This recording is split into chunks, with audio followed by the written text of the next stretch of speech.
City TV is live. On DSTV, go to channel 363. On GoTV, access City TV on channel 182. On a digital TV, please press the menu button on the remote control and run a new search on your TV. Take note that without an antenna, you cannot access City TV on your television. City TV can be accessed on a free-to-air digital box like the GoTV and StarTimes box. City TV, it's your world.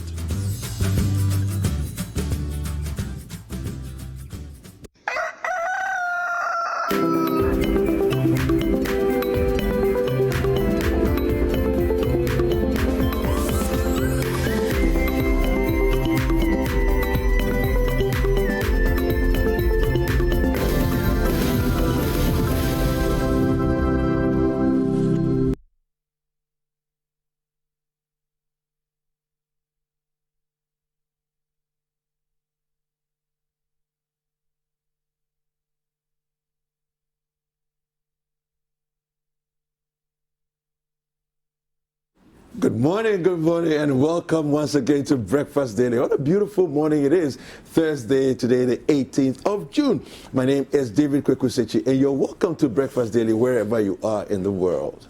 Yes, and I am Jifa Ekia Ametam. It is an interactive show, so as you're watching us, we want to hear you. If you're on social media, just use the hashtag Breakfast Daily to contribute to the conversation. Yes, and we have a WhatsApp line as well. It's 0550-585832 for those of you who are in Ghana. And if you're outside Ghana, kindly prefix that same number with +233. Now, every morning we start the show off with our quote of the day. So we take a look at our quote of the day. So our quote of the day today comes from Thomas J. Watson, who was an inventor, and he says, "Would you like me to give you a formula for success? It's quite simple, really. Double your rate of failure. That's the way to do it." All right? He says, "You're thinking of failure as the enemy of success, but it isn't at all. You can be discouraged by failure, or you can learn from it. So go ahead, make mistakes, make all you can, because remember, that's where you will find success." Double your rate of failure. That's where you'll find success. I completely agree with that, you know, and everything has to do with your attitude and your mindset. Yeah. Whatever you think of internally will manifest itself externally. So if you see it as, okay, I'm trying to learn to run. I'm not going to meet my target my first time, my second time, my third time, but I'm going to keep trying harder and harder. The more you try, the better you get at it. So just see it as part of the process.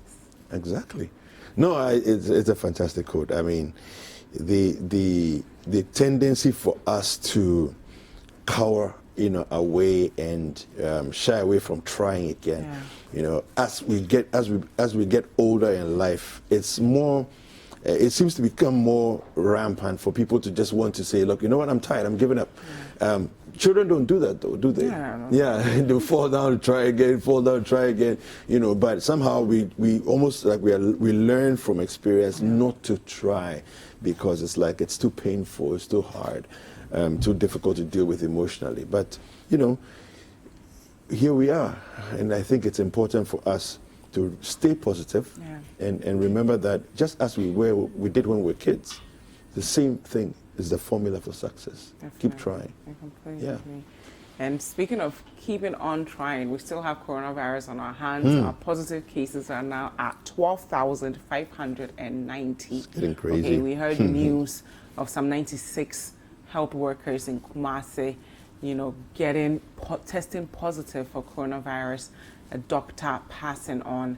So we can't take it for granted. We can't say because it's not happening in our family, it's not happening to our friends, that we are not living in a pandemic. So every time you wake up, just walk with the assumption that you could be positive, and everyone you meet could be positive, because we can't burden our health workers. We really need to ensure that anytime we are tempted to be reckless, we think of our nurses, our doctors who are already overworked, who are sacrificing everything they can to keep us safe, and we should not end up there. It's good that a lot of us are going to go on to recover. But we shouldn't put that burden on our health system, because we all know the status of our health infrastructure, and we cannot continue doing that. And yesterday we found out that of the new deaths, 3 people actually showed absolutely no symptoms at all. I mean, they didn't have any pre-existing health conditions, because we've been saying, okay, if you're young, you don't have any pre-existing health conditions, your chances of surviving is high. But they were all under 40. One person was 39, 2 people were 33, and we found out yesterday that a 3-month-old baby in the north also passed on. So we cannot take it for granted. We can't just look at the numbers and say, well, Ghana, the deaths are low, so we're fine. We're not okay. We have to keep in mind that even if we're going to go on to survive, we shouldn't burden our health workers. It's not fair. You know, Jafar, I always say to myself, if you're careless, today may be the day that you will encounter someone who's positive, who's not showing it. Today may be the day, you know. And if you've lived free from coronavirus so far, today may be that day that you're going to meet someone you actually know, somebody who's actually a friend, who may be positive but is not showing it. And if you're careless around them, then that's when you're also going to get exposed. You know, so I think it's important for us to keep that in mind always. And speaking of coronavirus, we cannot stop talking about the stigmatization that is happening. You know, and it's sad, because you look at other parts of the world, people come out to share their status, like, hey, I'm positive. We get to see that they've recovered. We all celebrate their recovery. I've not seen anyone saying, I'm not going to hire Idris Elba or Elba because he tested positive, or someone saying, I'm moving away from Idris Elba because he was positive. But you have, you know, stories in this country where a church would offer their space for people to use as isolation centers, and then people in the community, instead of them to be so proud of that action, to say, we are all one, we know it's difficult. I mean, the emotional and psychological impact of knowing you are positive alone should be the only burden survivors have to deal with. You don't have to deal with, you know, facing the possibility of dying, because there are people who have gone on to die. So when you test positive, the first thing you're asking yourself is, am I going to die? How am I going to survive? What's going to happen to my family members? You go through this thing that most people would never experience in their life, this traumatic experience. You go on to survive, and you're expecting the people around you to embrace you with open arms, be there for you, offer to give you all the psychological and emotional support you need. If they can't even do that, they should not worsen your situation at all. It's almost as if there's an invisible mark on you that is describing you in the ugliest of ways. You know, so people come out to make even if they engage you, that's even a different matter altogether. But they don't even engage you. It's like they're running away from you. It's like you're some scary caricature that they don't want to deal with. You know, and it's unfortunate that we do that to ourselves. You know, because all over the world, like you mentioned, people have, look, in England, the health minister tested positive, came out, you know, talked about the situation. Well, we saw this anchor in the U.S., Chris Cuomo, right? Tested positive, was in quarantine, self-isolation, was sending us messages from self-isolation, telling him what he's doing, how he's back to work, and he's back on, you know, at CNN and all that. So I think it's important for us to remember that each one of us is equally probable of getting it, right? And so you never know, right, who it is that you'll come into contact with in that few unguarded moments, and that may expose you. And if it happens, you would want to be treated a certain way. So you need to think about that, you know, as we go about having a certain mindset about the whole thing and treating people, you know. I I want to meet someone, you know, who's actually recovered from it, and take a picture together. You know, do something an act that embraces the person and says, "You're welcome. Yeah. Thank you for sharing your experience.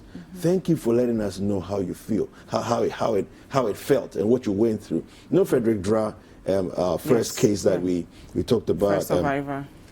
First survivor who was released from his isolation, quarantine, and all of that. And people just began to shun him in the community. You know, I mean, I don't know what it's like now, but back then, a few weeks ago, it was very unpleasant for him and his family. You know, and it shouldn't be the case. No, it shouldn't. Well, we have Lance Corporal Daniel Coffey with us. He's a survivor. He's going to walk us through what the experience was like for him. And throughout our conversation with him, if you have any questions, any contributions, let us know with the hashtag Breakfast Daily. And the WhatsApp line is 0550-585832. If you're outside Ghana, you can use the country code +233. We need more ideas on how to end the stigma. Good morning, Lance Corporal.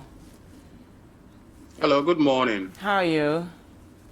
Yeah, I'm very fine. And how are you also? I'm good. Thank you so much for being with us. Can you tell us a bit about yourself and your job? All right. Good morning to you all. And good morning to your listeners and viewers this morning. I must say that I'm very privileged and to be given this opportunity to share my experiences with you all. It's not been easy, but I guess we are back stronger than before. And so we are here to give hope to people who may have gotten this disease. And then it's a very sorry situation for those who have lost their lives. Yeah. We pray for them and pray for their families. It's not easy, but we are here. Yes. So exactly what happened? How did you catch the virus? Yeah, like you said, my name is Lance Corporal Daniel Coffey. I work as a detective Lance Corporal at Adenta Doxu. Okay. And so if it's about how I got the virus, I don't exactly know where I had it from. I can't pinpoint. I can't mention anybody. I don't know. But I guess I've always been saying I suspect I had it from a car or as I commute to work every day. Possibly at my workplace, since I would have to interact with a lot of people every day as a police investigator who handles domestic issues. So you know how domestic issues are. Every day, some people have a lot of problems and they would have to come to the police station. And so I can't see exactly where I had it from. But so when did you first know that for sure you had it? When were you first told that you definitely had COVID-19? Yeah, what happened was that that was on the 12th of May, 2020, this year. I was working on a case. It was actually a defilement case that the suspect was brought to me. And in the course of investigating him, I felt the conditions were not suitable, especially in this pandemic era. And so I was really, really uncomfortable. And looking at the suspect that I don't know his status, I don't know anything about him, and has been brought to me to work on him. And it was kind of a very difficult situation for me psychologically. And so what happened was that in the course of taking his fingerprints, he coughed. He coughed on me. And for 3 days, I was just not of myself. For 3 days, I was really not of myself. And I was kind of distant. So we sent him to court and he was convicted. And then after we brought him back, but then the prisons has issued directives that they will only accept convicts who have undergone COVID-19. And so we needed to let him go through that test before we can send him to prison for him to start his sentence. And so in the course of that, knowing very well how he coughed on me and how uncomfortable I was, I also opted to be tested. So that was on the 12th. And so on the 20th, the results came. But then what happened was that the results came and he was negative and I was rather positive. Wow. Yes. How did you feel that day when you found out that you were positive? my sister, you need a lot of psychological strength. You need extra courage to be told that you're a COVID-19 patient. But naturally, my life, I've been living my life like, especially being a police officer who knows that every day, who knows that any day can be my last day on earth, and the job itself has its own. Sometimes you die in line of duty, so I've conscientized myself that if I don't die today, I'll die tomorrow. And so I was kind of a bold person by myself. And so when I was told that I was COVID-19 positive, I laughed, actually. I actually laughed. Wow. And yeah, for me, I felt like, well, is it going to be it, or is it going to be the end of the road? So, but then, even if it's going to be the end of the road, I must be strong enough to get to the end. So I actually laughed, especially when I've not had symptoms of COVID-19. Yeah. So I laughed. I just laughed. But then psychologically, it was troubling. Yes. What was your most difficult day throughout this period? What was your most difficult day throughout this period? Well, for me, being a COVID-19 patient, there was no single day I experienced crisis. Okay. No single day I experienced crisis. In fact, from the day that I got tested, the results came, quarantined at the police hospital for 22 days. I never experienced any signs and symptoms of COVID-19. No. Okay. How did your family handle the news?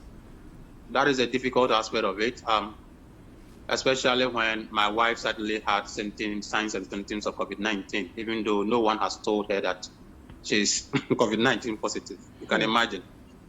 You are living with someone, and then all of a sudden, the person is COVID-19 positive, and then we are told that this is a disease that is contagious. They can give it to another person. So for her, all of a sudden, she started having signs and symptoms, and the sore throat, the back pain, the chest, and everything. But I told her, look, my friend, no one has told you are positive. I am the one who has been told I'm positive. So look, you better find your way elsewhere, and then let me mind my business for now. But was she worried for you? Because it sounds like she might have been stressed. The symptoms you're sharing with us, sound like they are probably from her being stressed out. No, it's no one will be happy. You are living with a husband. And then all of a sudden he's COVID-19 positive, and it is always in the news that people are dying. Though here in Ghana the death rate is lower, and then people are falling sick, and so all of a sudden, so it was really, really difficult. But then I told her that look, she should be stronger, and then I don't know what is going to happen, but she should be stronger, and then yes, we should move along with it. Now, after you've gone on to survive, how did people react when they see you, and how did they relate to you? Yes, it's another aspect of it. I have always been confrontational to some issues, and then I face them head on. And so, knowing very well that definitely if I come back and people should get to hear, they will start to pinpoint their hands on me. The first thing I did was immediately I was discharged from the police hospital. I posted on my Facebook what I have recovered from COVID-19. Fantastic. Yes, that was my first post. I posted on Facebook wall, and because I write on practical police issues, and I've been for the years I have been consistently speaking on hard issues in the police service. So I have a lot of police followers. And people were like, "Are you sure what these things you are saying? Is it true? Is it true?" And then even while I was in quarantine, I kept posting on Facebook as if nothing was happening. As if nothing was. I was always active on social media, on every platform that I belong. I kept arguing my positions here and there. And so suddenly to tell people that have recovered from COVID-19, it's kind of a shock for them. People didn't believe initially. Wow. And so I was given a notification certificate by the police hospital that I have been clinically cleared. How did that feel though, the day you received that? How did you feel? I don't have the exact words to describe it. But it's like, It's like being on executioner list. You're on executioner's list. And then one day, the executioner comes to tell you, gentlemen, you go home. I've forgiven you. Wow, wow. That's actually a very brilliant description. I think it gives us a very vivid, idea of what it must have felt like. But when you felt like you needed to post that certificate of clearance, did you post it? And then what was the reaction when you posted it? Yeah, I posted it on Facebook, and then I've got a reaction all over the police service, from senior officers, junior officers across, and civilians who are on my Facebook wall, media journalists, people who are contacting me. I said yes, and then they believe that truly, because this is in fact, and it was also signed by one Dr. Superintendent Dr. Frank Dodu. Okay. Another fantastic officer. In fact, it was that officer who made me believe that, look, you have a chance of surviving. Wow. The officer, I always mention his name. What did he do that made such an impact on you? What did he do exactly so that we can all learn from him? Yeah, the police hospital team, the COVID-19 team, I don't know, I always praise them. Especially Dr. Dodu, who was always coming to us to tell us, look, this is it's just a viral infection, and you are fortunate to have a very good immune system, and for you, I don't think you have crisis, and here and there. And so that is uplifting. And I must also commend all the nurses, the doctors. Well, even though I didn't see them because they were always in this nose mask. Yeah. That is. I think your story. Go on. They were very approachable. They were very nice. They were here and there. I mean, they were there for you. Yeah, but then also being in that situation when they come to you all the time and immediately they leave, they have to disinfect that place. It's kind of psychologically troubling. It's like you are no longer part of the beings. You are on the edge of life and death. So, but then they did a very fantastic job. Yes. Wow. Now, we're in a country where even parliamentarians are afraid of staying home when they've been tested positive because of the stigma. Where did you find the courage to say, I'm going to share my status and I'm going to share the fact that I've survived, and what can we all learn from that experience? I think as a country and people, we are in this together. And then just imagine in my case, I was suspecting the COVID to be rather positive. You remember? Yeah. You remember? I was suspecting the COVID because the way and manner it was brought to me, especially, excuse my language, it looks so dirty. And if you look at the dress and the appearance, and then all of a sudden you come to cough on me. And so right from that moment, I said, no, this guy has given me COVID-19. And so all my anticipation I was waiting that if I should be tested positive, I was going to put it on him. Yeah. Meanwhile, I could have gotten the infection from elsewhere because it's not the only person I'm interacting with. Yeah. And so we need to, as a country and people, we are in this together. And I must say that those of us who have tested positive and got cleared, we should be afraid of those of you outside. I don't know. Don't know you people. And so why should I worry? At least you know your status. Yes. So why should I worry about someone stigmatizing me? Yeah. And so what I did was I posted those things on Facebook, and then I started putting updates on my Facebook wall. And I started writing so much, and I write. Personally, I write myself. So I've been writing series of articles myself. So, and then people were following. And then I had to come back to my community.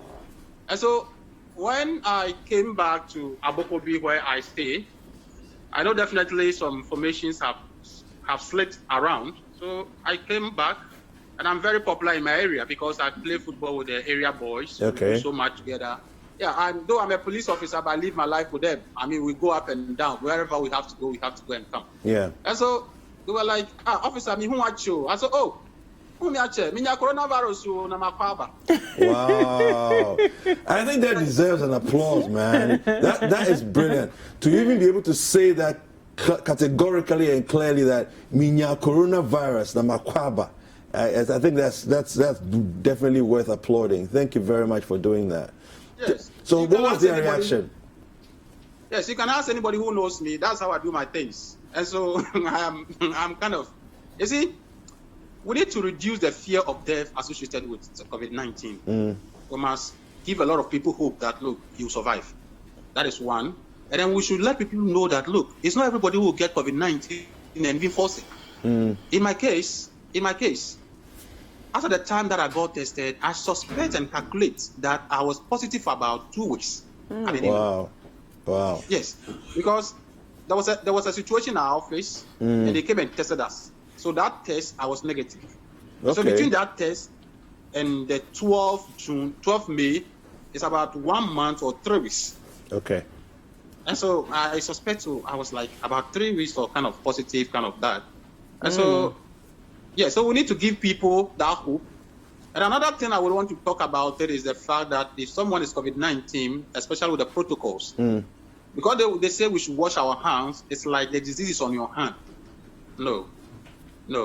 I do not want to be conclusive, but then what I see is that it's kind of, it's like a TB.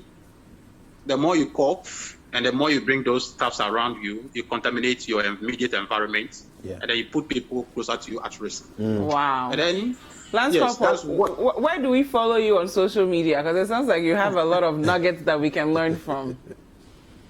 My name is on social media. I have some very long name.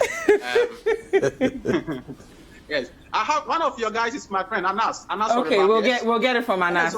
And then you have to come in studio and join us next time as well, because we're having so much fun with you. We have to bring you back again in person this time. we have to share. But then lastly, you mentioned my community. So I started telling them. So I started broadcasting the news ahead of myself before I go to the house. And so now people see me and then they want to learn. They want to ask me how is COVID-19, and they want to ask a lot of questions, and I'm educating them.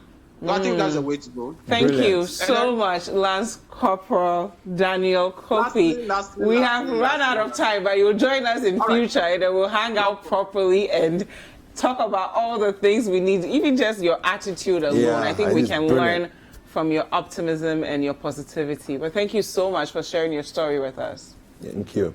So that was Lance Corporal. It's been great with you people. Thank you. I really appreciate. Thanks to all of you. Thank you. Thank you very much. And thank you at home for staying with us. This is still Breakfast Daily on City TV. My name is Jivaika Amas. And I'm David Kwekusechi. News Review is up next. We'll be back. Don't go anywhere.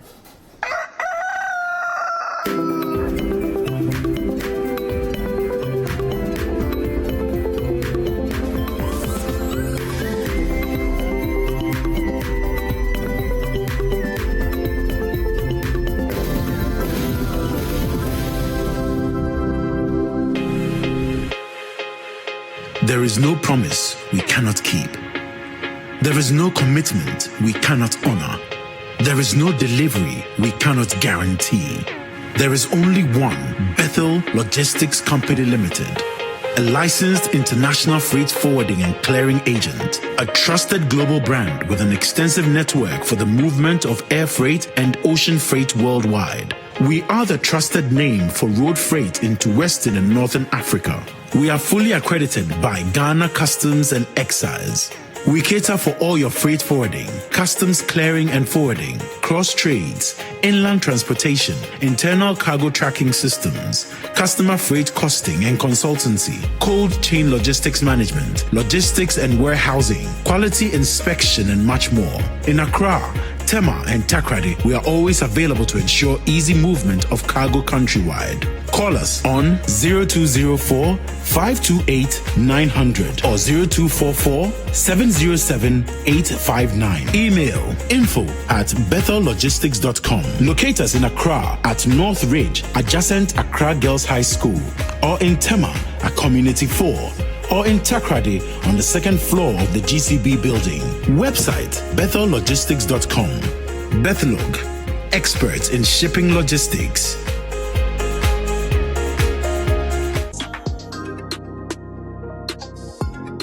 This one's from Don in Dubai. It's actually pretty short. It says, Jess, I'm a sex addict, and most of my exes want to come back because of my sexual prowess. I'm dating this lady And she also loves sex so much, but hardly reaches an orgasm even when I put in my all. She always complains that she's not satisfied. Hey, Jess, I'm really confused. What should I do? Olivia, I'm coming to you. So basically, okay. So basically, you can't get her to the promised land, eh? This one, dear. Samuel, considering that you've been able to let other people get to the promised land, and this one, quite dear. You see, sometimes people who are sex addicts, they feel that they have the answers to everybody's sexual needs. But you'd be surprised that you meet that one person whose requirement for orgasm is totally different from what you are used to. What if your referrals, they were just giving you fake?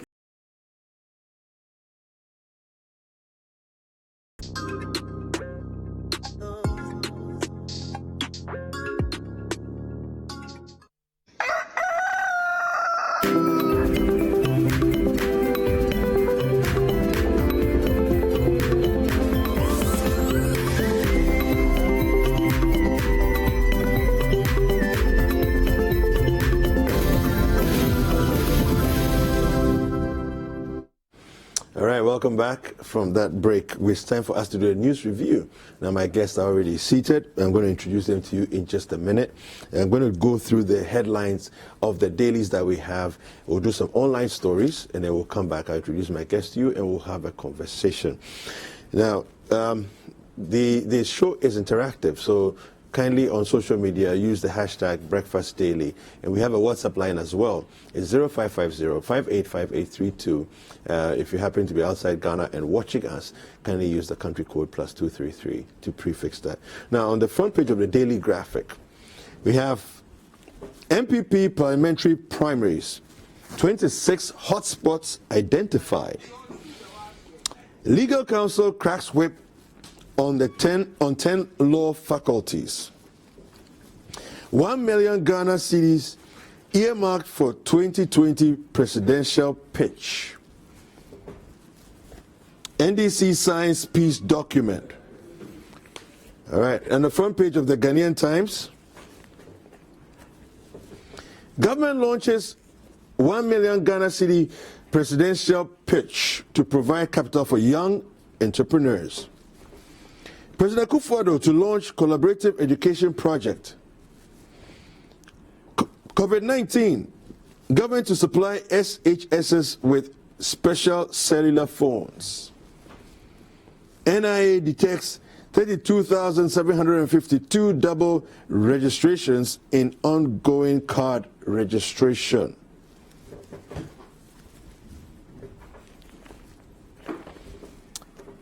On the front page of the New Crusading Guide, court stops NDC from celebrating revolution under state sponsorship, gives AG 10 days to file statement of case. Republic Bank board chair refutes allegations over CID investigations.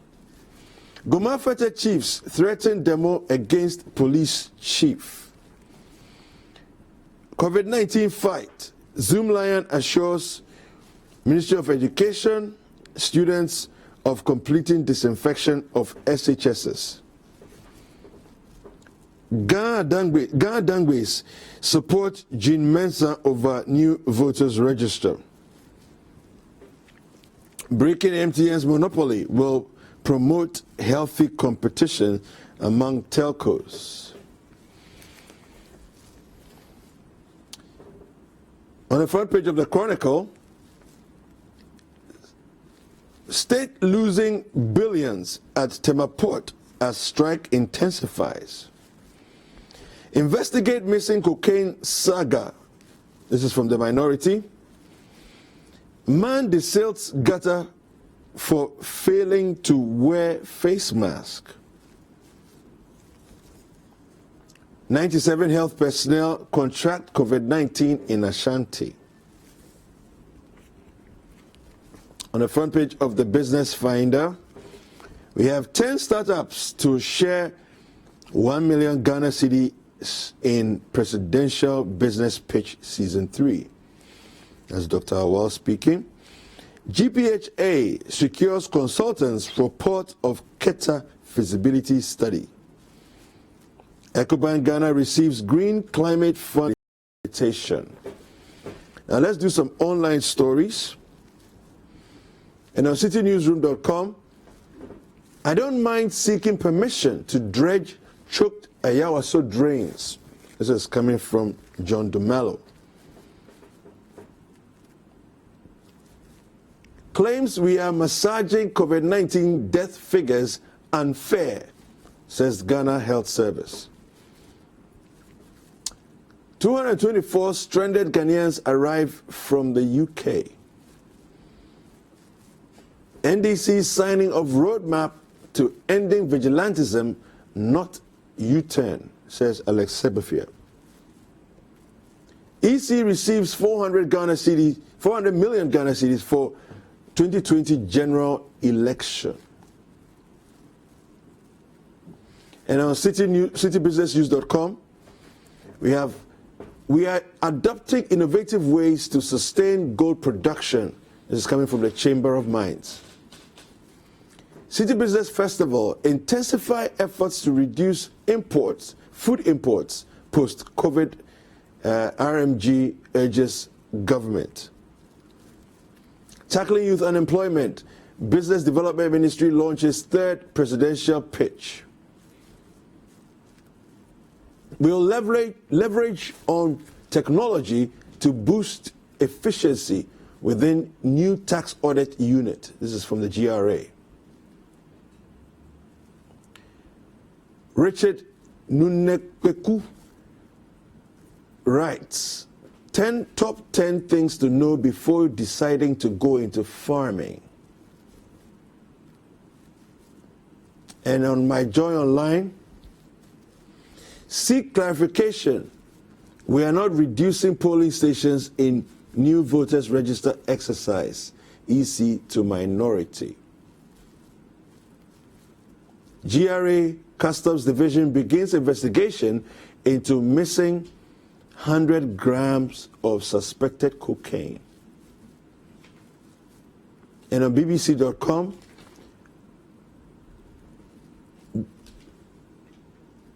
Burundi's Evariste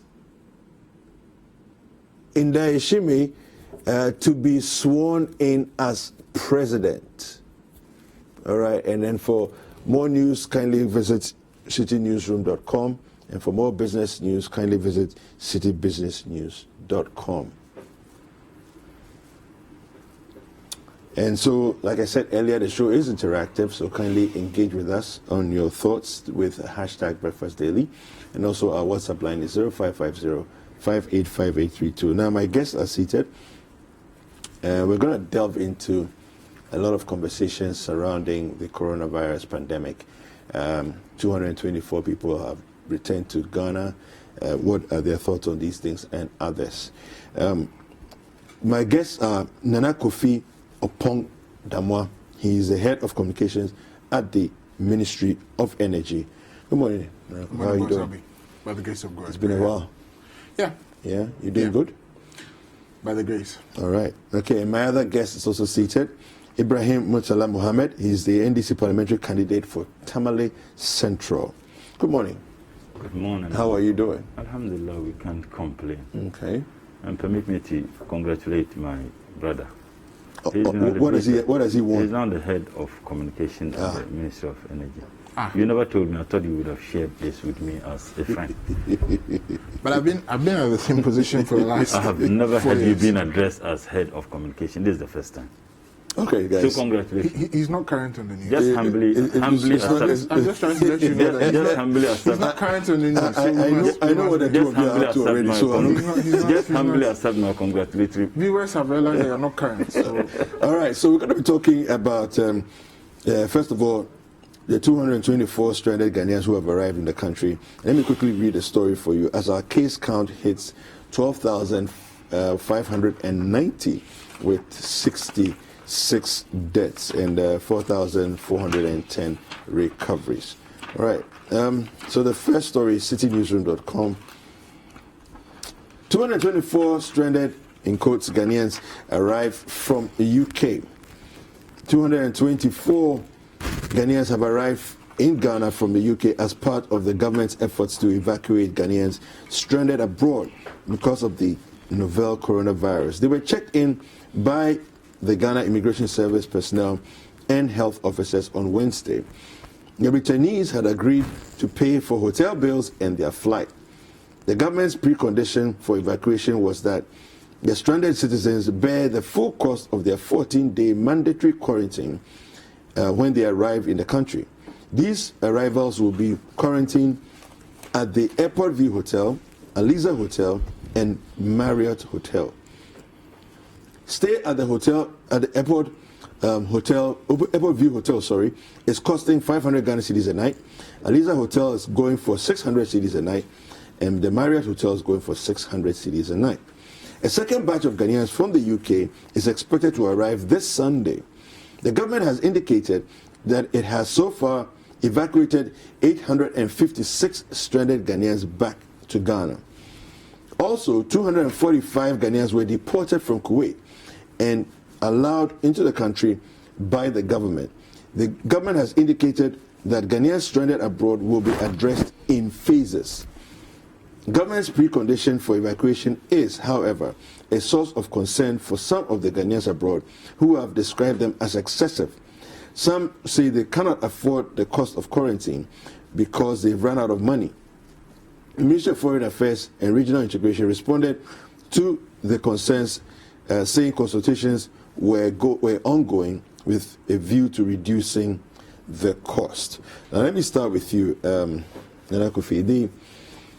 So, I mean, initially when the whole thing started for us on the 12th of March, when we had our first case, then very quickly after that, some of our compatriots in China began to request and ask that they be brought back and so on and so forth. So for a long while, it looks like we were figuring out how things are on the ground. But now it seems that we're feeling comfortable to let people come back in. What are your thoughts on where we're going as a country? Our cases are going up. Many of these people are coming from countries that have even worse cases than we have. But just generally give us your initial thoughts on this. Thank you very much. Good morning to you. Good morning to your viewers. I think that when it comes to this issue of coronavirus, it's been a very unfortunate downturn of events. The doors to 2020 were opened, and this is what seemed to have been the first to get out of us, to get out of the doors at humanity. However, thankfully, whether fortunately or unfortunately, we've managed to keep ourselves together as humanity, and we're doing quite well. I first of all want to speak definitively to this issue of Ghanaians who have been brought back home. And again, looking at the light of the recent conversations that we've had to have concerning manifestos in this country, I'm reading from page 45 of the NPP's manifesto. Are we talking and this is what... Go ahead. And this is what it says on point F, that the Diaspora Affairs Bureau will also be moved from Foreign Affairs to the Office of the President, but ignore that. This is what it says. To coordinate more effectively all matters affecting Ghanaians in the diaspora. I want to place the emphasis again. To coordinate more effectively all matters affecting Ghanaians in the diaspora. This clearly is an example of the fact that, we are doing, or we're delivering on this promise of ensuring that Ghanaians in the diaspora are catered for. Yes, the outstanding issue here, as the Foreign Affairs Ministry has been candid enough with the people of Ghana to admit, is that the cost of quarantine is a bit high for some people, and so we'll have to find ways and means of ensuring that we manage it. But all of these are part of management practices to ensure that not only are Ghanaians home safe, but those who are also outside, who are facing some difficulty as a result of unplanned COVID-19, are taken care of. Now, I would expect that everybody will give credit to the government for this, because essentially we are ensuring that the dignity of the Ghanaian citizenship is protected across board. I don't think that anybody would disagree with me when I say that this government has been very upbeat about the management of COVID-19. In recent days, we've seen quite a lot of commentary about how it has been done. But it's also a testimony of our democracy in this country and the freedom that we have, which enables all of us to openly agree or disagree with the government and what it is doing. This government has always taken the stance that we want to listen to the citizenry. We want freedom to exist such that in a can, we believe that wisdom doesn't reside in only one head. And so as these opinions are thrown about, we continue to, look at them, examine them in light of the data and the science, and then also make inclusive decisions. We've come a long way in this fight. The cases are going up, yes, but you may want to avert your mind to the fact that when within the space of, I think, 2 or 3 days, we quarantined about 1,000 and so Ghanaians who were making returns into the country. We had very high number of cases. Now imagine that if all of these had been let loose on the Ghanaian population and where we would have been at this stage. Government has also taken steps based on that data that we got from there and the science of it as we understand it to increase the production of PPEs locally. Yes, there are still incidences of shortage here and there. I mean, you would want to also acknowledge the fact that even with hand sanitizers, we worked to speed up the production, local production of hand sanitizers, among others. If all of these interventions had not occurred, I wonder where we would have been. But we have not wasted the crisis as well. We have ensured that we have used this crisis to galvanize our resources and spare local production. It's interesting to note that this morning, I think it's a daily graphic that says that Q1 statistics show that Ghana grew by 4.6%. Even in COVID-19, we grew by 4.6, I think 4.6 or 4.9%. So that's a very impressive figure for all of us. However, let me also take this opportunity to state that we are not yet out of the woods. It's still ever present with us. We are continuing to work our way through it. So all of us should pay attention to the COVID-19 protocols. I must also give some plaudits to your station that you've ensured that all of us have, on this set at least, complied with the protocols. And all in all, we'll do better.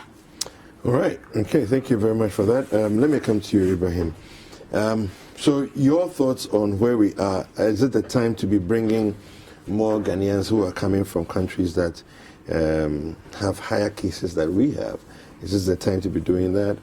What are your thoughts on what's happening so far? Well, let me say good morning to you and my brother, and of course good morning to your cherished viewers and listeners and the good people of Tamale Central. I haven't been on this program for a very long time, but the last time I came, we sat over there. I am shocked. What has this got to do with MPP's manifesto? And he had indicated that he wanted to go into the manifesto issue, but for checks, I believe that he was done. To be fair to the issue of the manifesto, he was clear on the fact that it was to do with diaspora relations. Interestingly, when he had indicated between myself and you and him, but that he wanted. I'm saying diaspora relations. I'm saying that interestingly, he could have made that point because he had indicated off air that he wanted to discuss the issue of the manifesto. So it's a clear case of if a Gama lizard, more paper. He really wanted to go into that. And if you want to judge the performance based on the MPP's manifesto on this issue, I think that is a complete failure, what he has just read. In this country, you had experts who advised the government at the time to close the borders. The government never listened. It wasn't the NDC's position. It was the position of experts, particularly the Ghana Medical Association and other civil society organizations in this country who advised the government to indeed close the borders. He never did. He waited 2 weeks after those calls were made, after the time when people had even entered into this country. There's no denying the fact that COVID-19 is something that is imported into this country. It's foreign. If the government had heeded, if he had listened to the advice of these experts, I don't think that would have been where we are. I just chanced upon a circular sent by the Ghana Health Directorate. They sent to Municipal, Metropolitan and District Health Directorate, instructing them that they should stop any mass testing. And I see a case of Donald Trump's argument of praising himself as to what he has done with regards to this. That letter is with me, and I believe that you would have seen that particular. They should stop doing what mass that they should not do mass testing. They should not do mass testing, and that they should test only those who come to the hospitals and health centers with some of the signs, coughing and others. We have been told by the same aspect that there are people who are asymptomatic. Now, what it means is that those with asymptomatic can continue spreading. Mass testing is the way to go. Okay, so what's your point? My point is that it's dangerous. If you have a government, I mean, he tries to tell us how responsible this government had acted throughout this COVID. And I'm saying it's a clear case of absolute irresponsibility on the part of government. I don't understand Why should you send a circular asking Health Directorate, municipal, metropolitan and district that don't do any mass testing, even if they have the opportunity and the capacity to do that? It's a clear instruction. And two, test only those, one, you believe that you need to test if you read the circular, and two, those who have shown the symptoms of coughing, headaches and others. The question I ask you, what about those who are asymptomatic? Now, assuming I'm at the health facility and someone comes without showing the symptoms that the directorate indeed is instructing them to do, but I suspect as a medical officer that, look, we need to test this person for COVID-19. I cannot do that because there is a directive. If you observe the case in Kumasi, the about 27 doctors who have been self-quarantined because they indeed came into contact with COVID-19. Now, all the people, most of the people that they have tested, at least 20 of them, didn't show any of the symptoms. But when they did the test, 20 of them all were tested positive. That is dangerous. Now, I'm saying that the only way to go is to do mass testing if you have the capacity and the ability to do that. Now, if you give a blanket directive, don't do mass testing. Even if you have the capacity to do that, don't do that. Where are we heading to? Yet he wants us to praise this government for acting in that manner. But is that not the reason why we have what the Ghana Health Service calls the enhanced constant contact tracing and testing protocols? But why? But then this defeats the same contact tracing and testing protocols. How? Why would you give, in any case, if you think that we have that, if I want to go by the question I asked, then what is the need for these directives? No, okay, so what this directive means is that there was a possibility of mass testing within the metropolitan, municipal and district assemblies. There was the possibility of health directorate or officers indeed per their expert position taking tests of certain patients, because if they suspect that such a patient if you suspect, you test. It's a very simple thing. But they are telling them that don't test until I want you to read it. Until they show symptoms. If anybody comes without showing those symptoms of coughing, headache and fever, don't test. They made it palpably clear. And that don't do any mass testing. Now the question I ask is, if you have the capacity, let's say for example, Savulga Nantong district, and I use that district because that is where I hail, or let's say Tamale Metropolitan Assembly, any of the hospitals in Tamale, that a patient comes, that I am a medical doctor, I am trained, that the person may not be showing symptoms of COVID-19, but my experiences with the contact I have had with COVID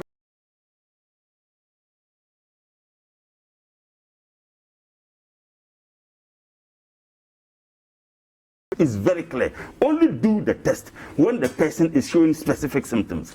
And I ask a question, what about those who are asymptomatic? Do you know how these medical officers who indeed would take every single measure to get themselves protected, how they get, contacted with some of this? Because some patients will come without showing the symptoms. They will treat those patients like just normal patients who visit the hospitals and not patients who are supposed to be would-be COVID-19 patient. And that is the danger. Then you tell us that we should praise you for this recklessness. Then that directive was a directive sent by the Ghana Health Service. The Ghana Health Service certainly could not have done this without the approval of the Minister of Health. He wants us to praise them for doing what they ought not be doing. And I think that is the danger. And that is why I say, if you want to do this analysis based on the so-called MPP manifesto, which he desperately tried to bring into this issue to win the case of if a government is that more paper, then we should be given this government zero. But let me address the very important issue you raised. Look, you have just read that some of the hotels charge about 600 Ghana cedis. Some will charge 500 Ghana cedis. That they are supposed to be in these hotels for at least 14 days. 2 weeks, yeah. 14 days. Multiply 14 by 600. That will give you 8,400 Ghana cedis. Multiply 500 by 14. It will give you, 7,000. So the least they each could pay will be 7,000. Some will pay 8,000. We are not too sure whether it includes feeding, breakfast, lunch, and supper. The question I ask is that you determine the hotels that people are supposed to stay in. Now, are there other hotels that could charge less? Yes, there are.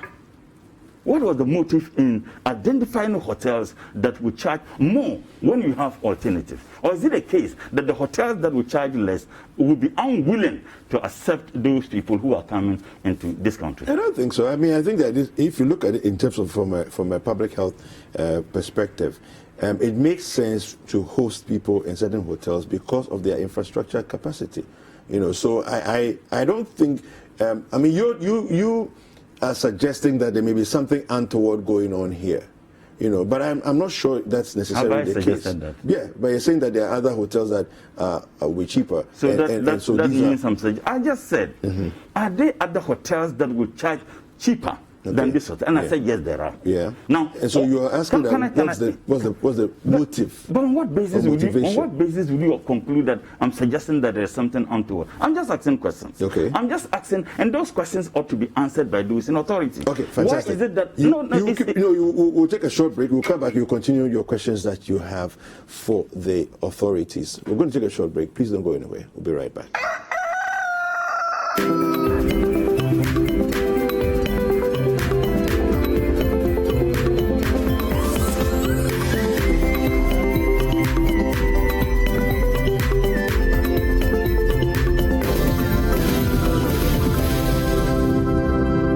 Shop online, get free swipes, and enjoy greater security with a card that turns banking on its head. That's Africanacity. That's ABSA.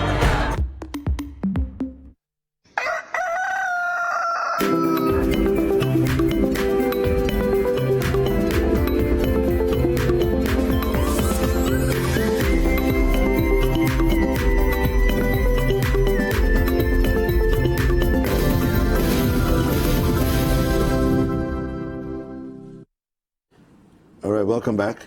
My guests are seated. We're having a conversation, and Ibrahim Murtala Mohammed was giving us his prime questions for people in authority as to why it is they're taking the decisions that they're taking. Their show is interactive. Kindly use the hashtag Breakfast Daily, and the WhatsApp line is 0550 585832.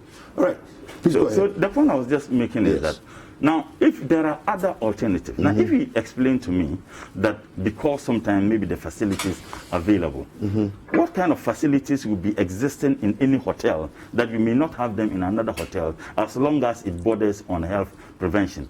Those temporary facilities can be provided by the Ghana Health Service and the authorities. The temporary facilities that we have created were non-existent. As a matter of fact, some of them were bare lands that will put them up. Now, if we can put up facilities because of the challenges confronting us, just as they are able to provide similar, conditions under which we can keep this COVID-19, would be or possible COVID-19, suspects in those hotels. We can do them in any hotel. Now, there's another issue.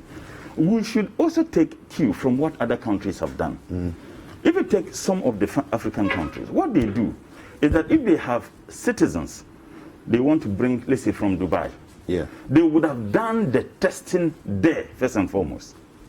So they would have known that the people we are bringing home are all cleared.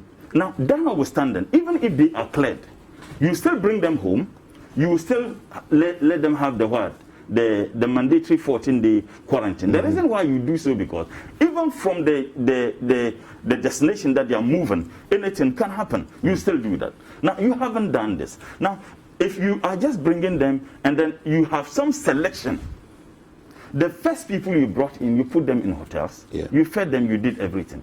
I listened to a woman who called into a sister, station yesterday, and her concerns are that, look, I didn't go to the United States of America for luxury. I traveled there. I never knew that there could be COVID-19, and I never planned to stay there more than 2 weeks. I went there, unfortunately. I had to stay there beyond the time that I planned to come home. Now, I didn't plan. I need to come home. I need to come home and work. Now, the state is giving me the opportunity to come home, but the state is saying that I need to take care of the cost involved. We went in for a lot of money using COVID-19 as a justification. We went to the IMF for $1.2 billion. We went to the World Bank for $100 million. We dipped our hands into a fund that was set up by President Mahama and took $200 million. Now, have they been able to account even to the people of this country how they expended this amount of money? Now, if we went in for this money, what responsible governments do, for which reason my friend is desperately urging all of us to clap for President Nana Addo and the NPP, is that when you have these circumstances, the state must take responsibility to provide a possible accommodation for them. Kumasi, Ashanti region, they just reported that the challenge they have is what? Short of beds of COVID-19 centers. And that they don't have PPEs, basic equipment that they need frontline workers to. And you want us to clap for this government. I mean, this is the most abysmal handling of any health crisis that we have ever had in this country. So don't demand for clap. The people of this country will know if we deserve one or not. All right. Thank you very much. Thank you very much. I admire my brother for his level of animation. You can clearly see that, you know. What are your responses he's trying very hard to convince Stop playing the man and play the ball. I just urge you to play the ball and not the man. I was very gentle, so please. Now, the first question I have for him is, how do you suspect somebody of having a disease when there are no symptoms? Okay. So, you see, he first of all mentions the circular. That's okay. I would have loved it if you had read the contents of the circular, but please. You can read the contents of the circular. I've seen it. It's above board. I just want to establish, because he bases on that circular, which he did not read, to attempt to establish that some wrongdoing is going on and that the people of Ghana are being shortchanged. First of all, you need to establish a basis. So read the circular and let us all know exactly the context within which you're speaking. May I finish? You had your turn. I'll give you You had your turn. So if on that basis you go ahead and say, they are saying do not master. Listen, everybody knows that in a period of crisis, you use your resources prudently. And again, may I read from page 35 of the NPP manifesto again? And this is what it says. Improve efficiency to ensure limited resources are used prudently. I repeat it. Improve efficiency to ensure that limited resources are used prudently, which is what we are doing. He has a problem with that. So what will you do? At this stage, well, everybody knows that, look, globally, there are issues relating to testing. Ghana is part of the leaders in testing in Africa, and we are saying that we are doing enhanced contact tracing. So if somebody has had it, we use the contacts of that individual to do testing, and we go further and further and further. Now, if a medical doctor not let people walk into a hospital and randomly test on their own? Okay, now, like I have said, the prudency is critical. So if we decide that we're going to go out and test, and we are not sure of the supply lines and the production lines such that we can say Ghana has 30 million people, and that we are going to be able to have, let's say, about 100 million tests available in the country, then is it not better to go for the incidences that have happened and the contact tracing within that line? Prudent use of resources. Now, if you decide that so I can get up today and say, I'm just going to the streets and test everybody, then when individuals who have been contacts of known cases are identified and there are no tests for them, what do we do? Okay, so what do we do as part of our contact tracing also? As you answer your question, I want you to juxtapose that vis-a-vis Senegal, that created a simple, cheap, rapid test where people can just walk in for $1 and test. Now, the interesting thing is that Ghana is going through the same phases. We are, but we haven't yet arrived at that point. So what you do is, and again, I'll emphasize on prudent use of resources. If we have it, why not? But currently, at our stage where we are not there yet. So what do? You use the resources that you have prudently. On the 25th of April, Al Jazeera reported that Senegal was already doing this. 25th of April up to now, we are still going through phases. I'm not challenging any of those things of Al Jazeera making the report or all that. It's established that Senegal has done that. But again, you may want to, avert your minds to the fact that as a result of this same pandemic, globally, supply chains have been affected. Definitely. Knowledge transfer, therefore, is an issue. I know that steps have been taken to ensure that, I heard that some tests have been developed, but you need to go through quality control measures among others. Here in Ghana, when it came to the production of hand sanitizers, for example, we clearly could tell that there was a need for us to do local production, but we still wanted to ensure that the FDA will test and ensure that all of these formulas are efficient enough to ensure that the hand sanitizers that we are putting into the market are not rather going to put people through more damage. Clearly. So you want to go through, in as much as there is a need for us to do that, you also want to ensure that what you're putting out there is of the standard and its quality. Once we haven't arrived at that point, and this is not a government failure, this is an issue of knowledge and the ability to produce. Our scientists are here, they're going to their faces. The genome sequencing that was done right here in Ghana, in Lagos. Yeah. But it all goes to influence these decisions that we are talking about. So clearly, until we get to that point, the resources that we have to be utilized and utilized prudently. That's what he's failing to realize. So we should go out there and use the health faces, and we don't have the resources. Then lack of appreciation for the prudent use of resources that established that enabled them to go for this guinea fowl production thing when we had other pressing matters to. Let me have the. May I finish? Yeah, go ahead. When we have other pressing matters to undertake in the savannah, and that about what percentage of them failed. When we have pressing matters in this country. Okay. So I am establishing that it's that same practice that you are refusing to understand, which has led to it. Now, he says that hotels are more expensive, not more expensive. Listen, anybody that knows, and again, I would want you to do me a favor and read the last part of that article that I read, the 225, where the Ministry of Foreign Affairs clearly stated that consultations are underway for those Ghanaians who cannot afford. That's what they said. Okay. Now, ordinarily, let's be candid with ourselves. The hotels that have been listed, is that what they charge on a daily basis when any individual walks in there? We don't know. That's not what happens. How much do they charge? Please do me a favor and do independent checks so it doesn't occur to be coming from me. But government clearly has, undertaking some negotiations to ensure that the rates have been brought down and reduced. But whatever be the case, we also are mindful of the fact that even if you make the costs 3 cedis a day, there are some Ghanaians who are stranded abroad who may still not be able to afford it. It's a process. You've begun it. Now, issues have come up. So how do we go about that? Consultations are ongoing. You have issues with that? And that there are hotels who can charge cheaper. And so we should take everybody to hostels where there are no beds and let them sleep on the floor. If that is the kind of logic that you want to introduce into these things, like I have said and said again, we are ensuring that the dignity of the Ghanaian is protected and protected at all costs. We understand that not all fingers are the same, and government is using the resources that we have prudently. That is why I refer to the manifesto of the MPP. Prudent use of, and it is interesting to note that that particular line that I read for you comes under the heading health.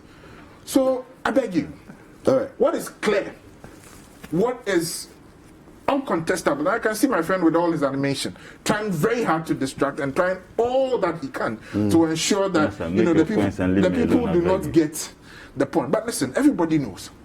Today as we speak, all the interventions that His Excellency the President ruled out are working in an effort to ensure that we get out of the woods. We all understand that I read yesterday that there are fears of a second wave of the virus in China. Yeah. Which raises issues of how and other places and other places. But we are going there slowly. Okay. Ghana we need to wrap up on this ASAP because we need to move on to it. Yes. What was your point? Is he done? Because I don't want to come in and then he. Let's wrap up. But you've already come in. Anyway, but coming to my point, so it is clear and uncontestable that this government has handled these issues very well. Okay. It's been next to excellent. Of course, perfection cannot be achieved in any human society. Fair enough. But we've done as much as possible, and the people of Ghana appreciate it. Nothing they can say will detract from that. Okay, thank you. It is very clear my brother didn't prepare for COVID-19 discussion. He prepared for manifesto discussion. Now he's been talking COVID. Hold on. He's talking about three standards. Why? Ubobo years have developed. Now he said that Senegal is there yet. Senegal is part of West Africa. Ghana is the second largest economy in West Africa. A sub-region that Senegal is. What it means is that the economy is supposed to be doing better than Senegal. Senegal have developed this. And if you tell me that government of Ghana could not reach out to Senegal to see how best we can borrow that particular testing equipment to do in Ghana, then it's a clear case of a failure, diplomatic failure on the part of His Excellency the President. But another point he said that how do you know that someone has COVID if you haven't seen the symptoms? That is the more reason why you need to do mass testing. That is the more because we have been told by the same aspect that there are some people who are asymptomatic. So if a person is asymptomatic, he doesn't show any symptoms. Can I tell you how we know? Please. Can I tell you how we know? I'm saying how I'm not asking. You're asking a question. I'm saying how you have asked a question, and I'm answering your question. Except that maybe Logic has taken a sabbatical leave this morning. I'm asking a question based on the question you have raised. You have just said that how do you know that someone has COVID if you are not seeing symptoms? That's not what I said. You said that I wrote it. No. Let me quote you. Quote me. And let the viewing public prove me wrong. Quote me. How do you suspect somebody if he is not showing symptoms? Critical word is suspect. Hold on. Suspect. But suspect means what?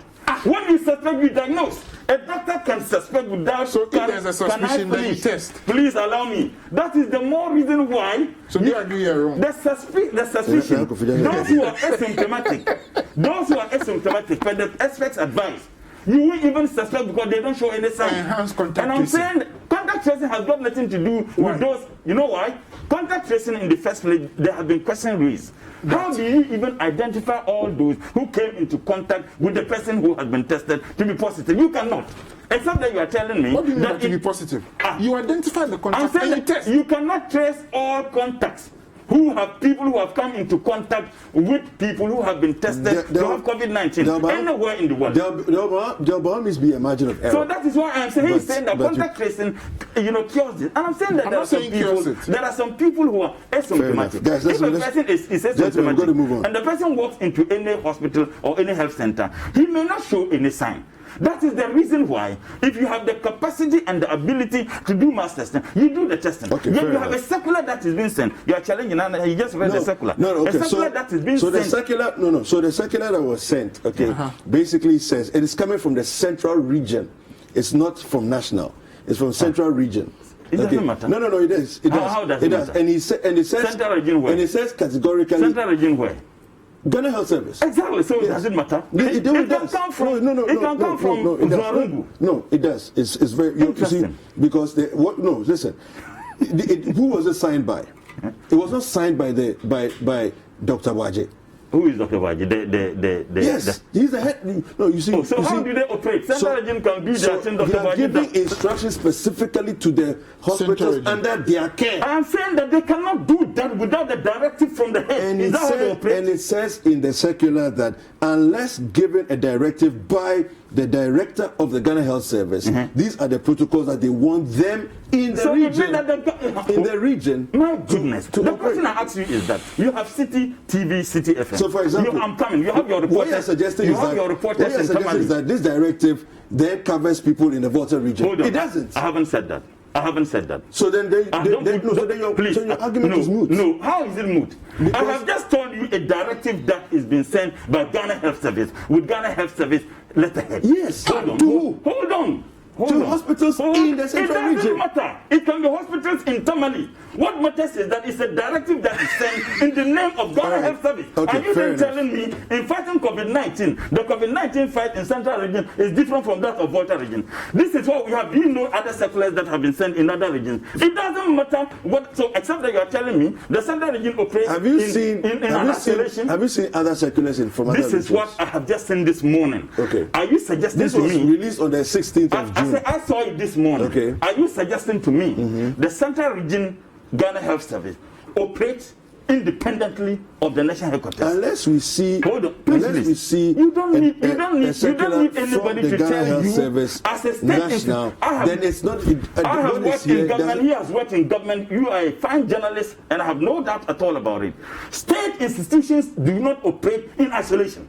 That in terms of issues such as COVID-19, you cannot have a region that will take a decision that borders on the life of the people and safety, that they take a decision that suits them. No!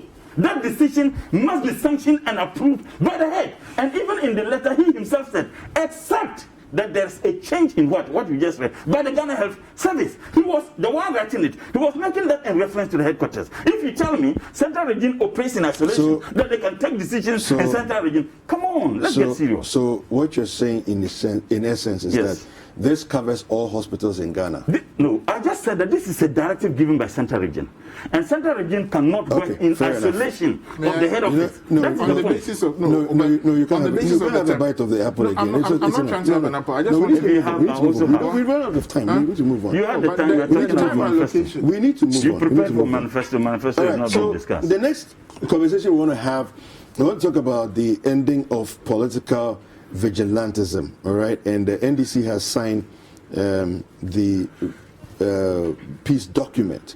All right, let me just quickly read this here. On citynewsroom.com,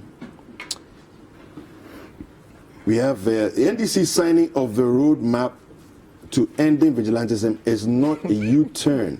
This is what Alex Sebefia is saying. All right. The National Democratic Congress signing of the draft roadmap aimed at ending political vigilantism in Ghana shouldn't be considered a U-turn, according to a member of the opposition party's delegation at the dialogue, Alex Sebefia. Speaking on Eyewitness News yesterday, Wednesday, Mr. Sebefia said some of the NDC's concerns, which compelled the party to refuse to sign the final roadmap, had been addressed. We have always indicated that there were certain conditions we would like to have met in order that we could sign, and you will realize that in actual fact, some of the conditions have actually been met. For one, the party wanted more stakeholders like the EC and security agencies to be signatories to the roadmap. We are informed by the Peace Council that everybody has signed except one party, which is the government itself, he noted. Yeah, that's what it says here. It's a quote from him. Mr. Sebefia stressed that the thinking is that just MPP and NDC should cease immediately. So he's basically saying that this is not just about MPP and NDC. All right. He further called for the commitment from all stakeholders, saying if the parties do not do what they are supposed to do within the context of the roadmap, it becomes a meaningless document. Now, some people are saying that it's a U-turn.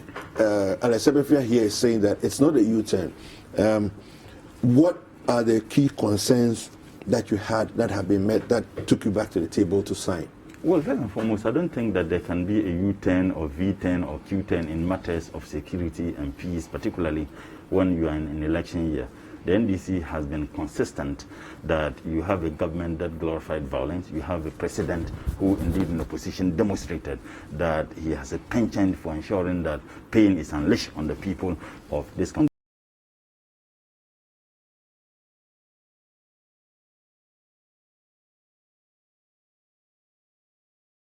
Made to and to climax that, we saw what happened at Ayawaso West Wagon. And as if that was enough, you had Obiru Bohen, who came out and made a public statement. He's, remember, a deputy national secretary of the NPP, and said that if anybody misbehaves with regards to the elections, the possible or impending registration of the Electoral Commission, that what they did to the NDC in Ayawaso West will be worse. So until that, they denied consistently that they had anything to do with the Ayawaso West wagon. And these were party hooligans who masqueraded as national security operatives, as it was showcased at the Emily Short's commission, that it was a tacit, in fact, a direct approval of a state in ensuring that those people were sent there. The Divisional Police Command there said they were unaware of the presence of those people there. They were not under his command. So the NDC has been consistent.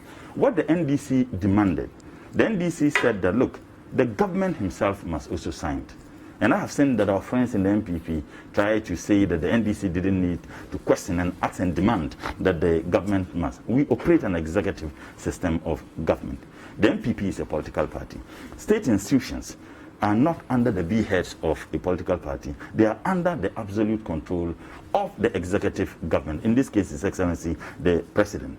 Those individuals who masqueraded, those terrorists who masqueraded as national security operatives and unleashed violence on people who were there to demonstrate and participate in an electoral process were under the command of the government. They were under the command of the executive government. Now, if you have had examples of such terror unleashed on ordinary citizens of this country being controlled and directed and supervised by state machinery, then it stands to reason that the NDC is justified in demanding that if you have NPP signing, then we must have the government also sign, so that we can all know that we are moving into an elections without any problem. Look, winning elections is not determined by your power and your influence.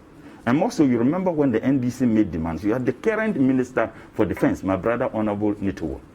Remember when the NPP went for the operation, he said that, look, he controlled bombs. As the minister, rather ignorantly, that as the Minister for Defense, he controlled the bazookas and the arms and the bombs, that if anybody misbehaves, they will deal with him. He doesn't even know in countries where you have people, may God forbid, and we don't pray that we ever go, the only part we have agreed to charter is the part of democracy where people have the right to choose where they want to choose.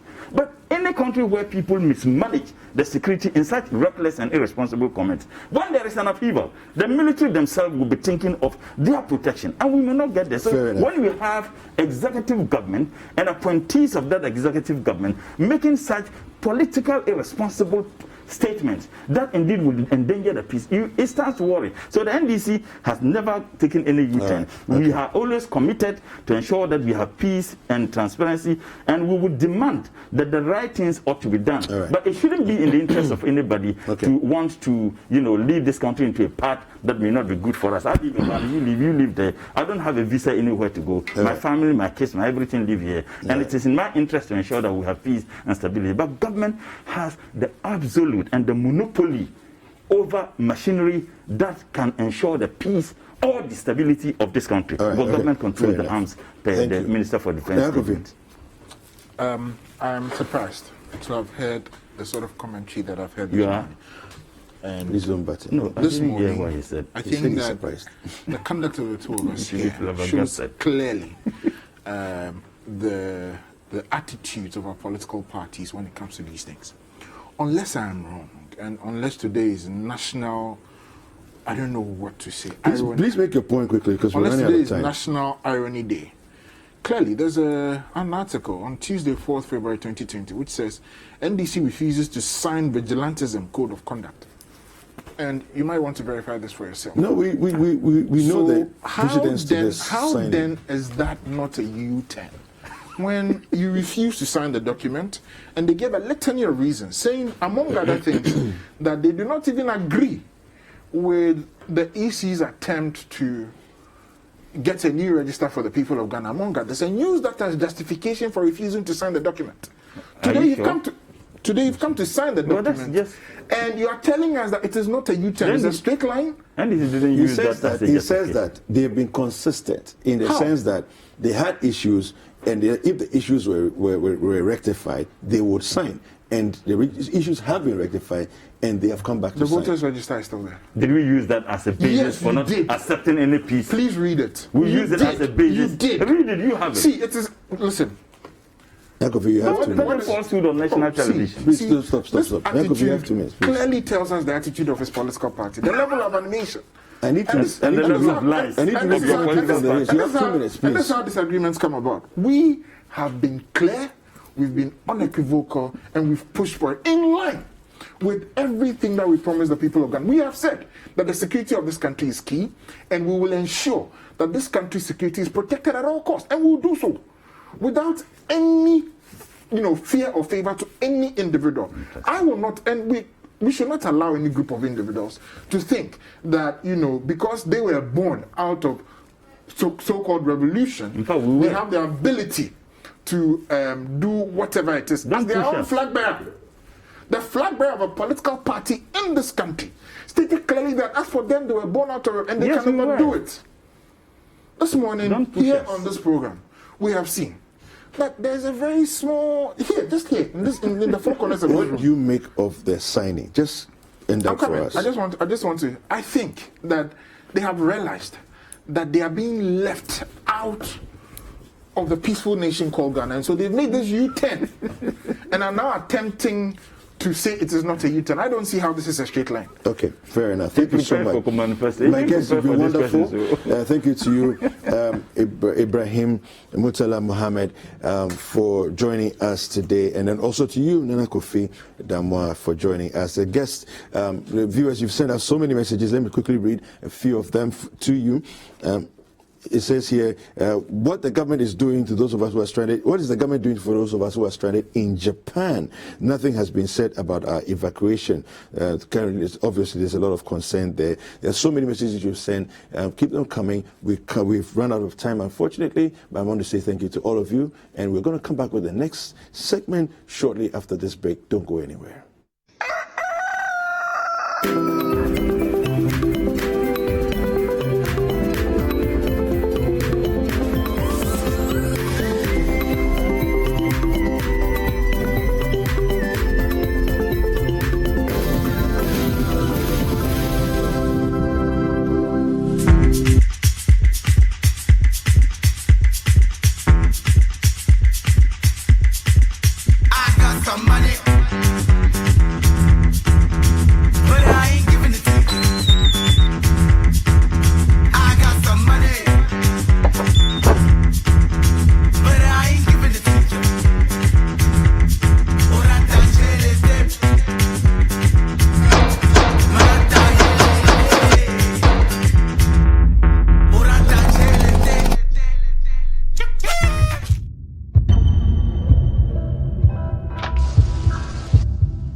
There is nothing as hard as a diamond. For buildings with superior strength that withstand all weather conditions, Diamond Cement should be your preferred choice. Locate Diamond Cement nationwide with factories in Aflao, Takrady and Bupe. Diamond Cement, as hard as a diamond. That time was when that word, work and happiness, came. So the workers, you go to work and 12 o'clock, you'll come for afternoon jump. At 2 o'clock, they go back to work. That thing, the current generation, they don't understand. Afternoon jump. Yeah, afternoon jump. Where you go to work. Yes. And then at 1, you leave work and go to a club and go and jam. And then when you finish, you come back and continue. Thank you. Your release became a straight hit everywhere. Straight up, because the musical aspect of it, and there was a dance to it too. You remember the dance? Oh yeah. You want to demonstrate small? Oh yeah, it's all about the quality of the, Charlie, give me the song, because we need to demonstrate this song. Because you young ones, you think you get swag. See swag at age 72. Is this one? Yeah, I can do that with it. All right.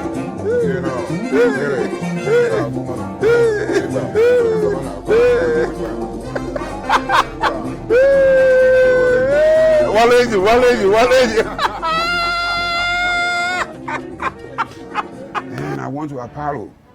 And when you enter into the Apollo, there's walls, 2 walls. And you mean Apollo? Yeah, Apollo Theater. Yeah. Here we call Apollo. Okay, yeah. Over there they say Apollo. Apollo, yeah. No, you be guy too much. Yeah, you're right. Here we call it Apollo. Yeah, that's right. But I was able to set a record at Apollo. Wow. Because Apollo is a place that, it's not only one act. Yeah. So when you perform one song, you need to leave for the next act to come.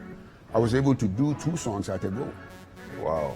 Because when I was performing, all of a sudden, about 3 African-American girls, they jump on the stage, started to do my songwriting thing with me. Then the whole, hey, everybody, hey. Then when we finished the music, then I said, do you want more? They were like, yeah. Then I looked at the face of the promoter. He couldn't do nothing. He said, okay, go ahead. Join your host, Samuel Atamensa, as he speaks to the first musician from Ghana to formally incorporate rap forms into local high-life rhythms, Jeduble Ambule. Footprint Show this Saturday at 9 a.m. and Sunday at 4 p.m. only on City TV. City TV, it's your world. Footprints is sponsored by Bethel Logistics Company Limited, experts in shipping logistics.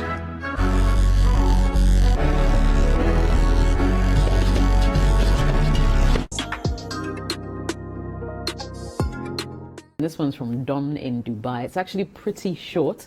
It says, Jess, I'm a sex addict, and most of my exes want to come back because of my sexual prowess. I'm dating this lady, and she also loves sex so much, but hardly reaches an orgasm even when I put in my all. She always complains that she's not satisfied. Hey, Jess, I'm really confused. What should I do? Olivia, I'm coming to you. So basically, Okay. So basically, you can't get her to the promised land, eh? This one, dear, Samuel.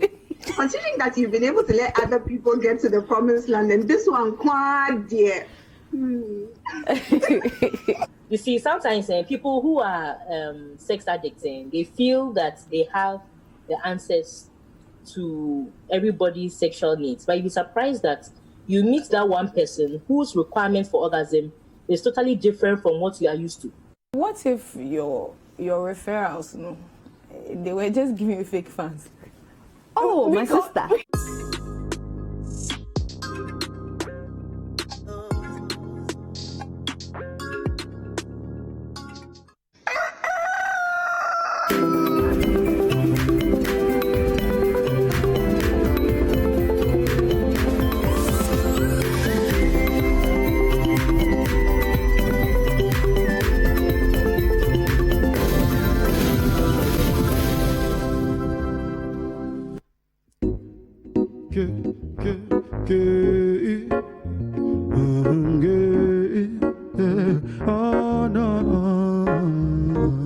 It's like I'm going crazy thinking about you.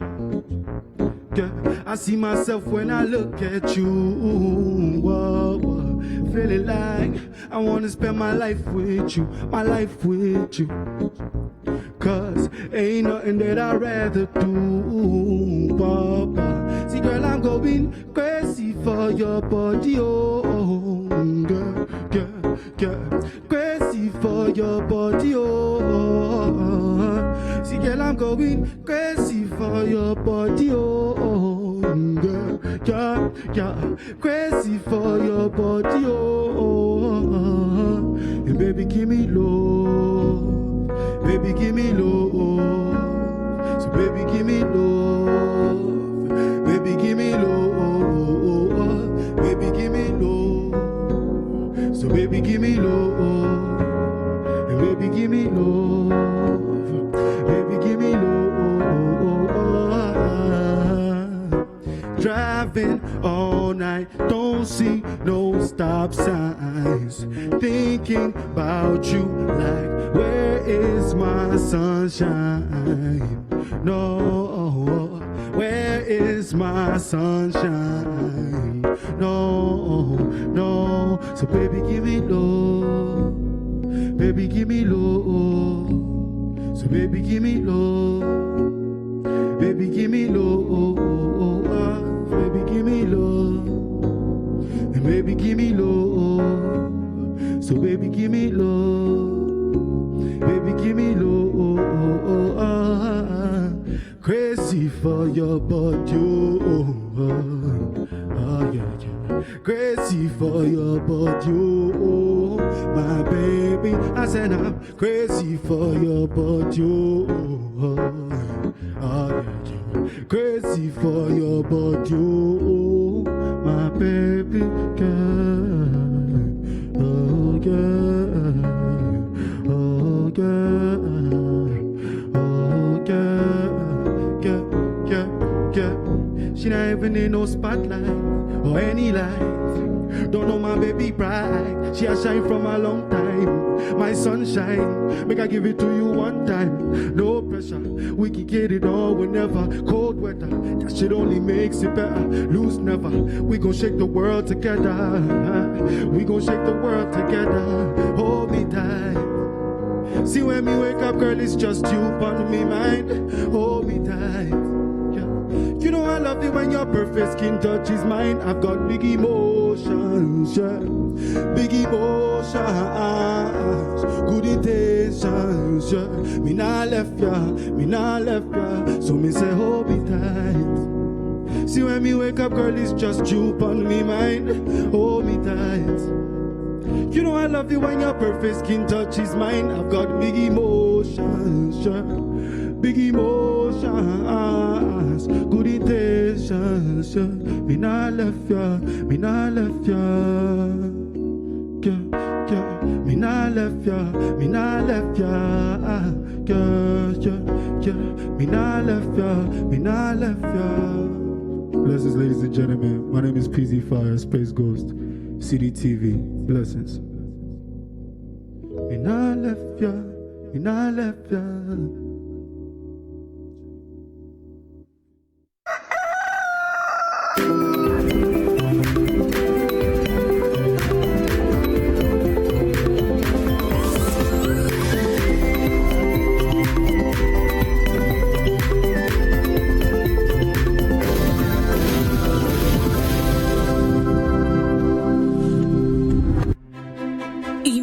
If you can get all the understanding on some of the difficult subjects you struggle with in school. As a student, do you feel dissatisfied with how hard it is to figure out a subject you're learning? Or as a parent or guardian, do you worry that your child is struggling to understand some of the subjects in school? Well, now you don't need to sign up for extra lessons or tutors. Simply tune in to Class Act, Mondays to Thursdays at 5:30 p.m. on City TV. Class Act is a show that seeks to enable senior high school students gain a much better understanding of what they learn in school. All you need is a TV, a chair, your notebook, and your pen. Get clarity on subjects such as maths, English, IT, and science. Class Act airs every Monday to Thursday at 5:30 p.m. on City TV on DSTV channel 363 and GoTV channel 182. Don't forget your pens, pencils, and your notebooks and tune in to Class Act, only on City TV.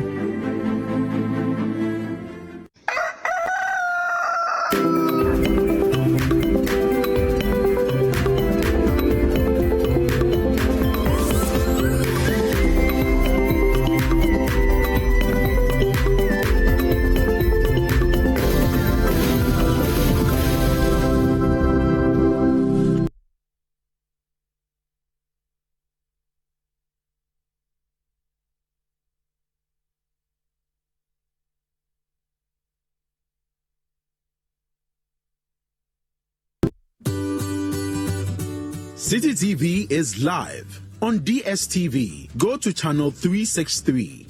On GoTV, access City TV on channel 182.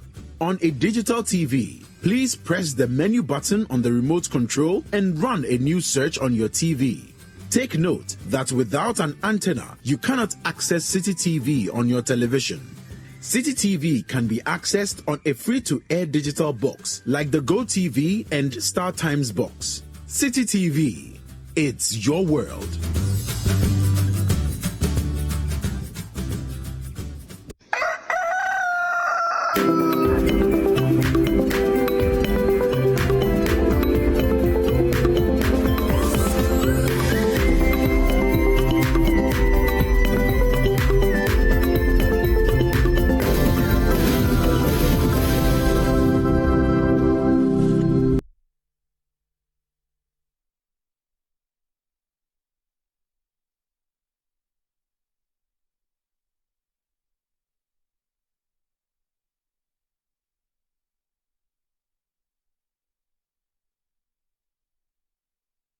Welcome back. It's Breakfast Daily on City TV. Thank you guys so much for staying with us.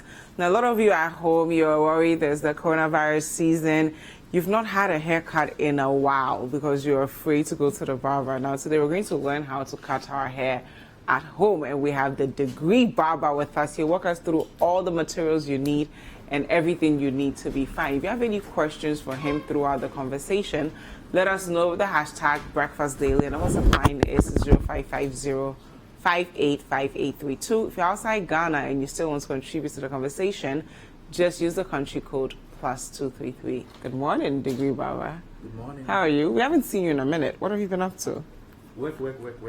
I know my clients have got me busy all the time, so That's I've been good. working hard. And you go from homes as well, right? Yeah, you sure. go to people's homes. So Yeah, they don't I have go homes home. here. All right, so barbering our hair at home, where do we start with? What materials do we have?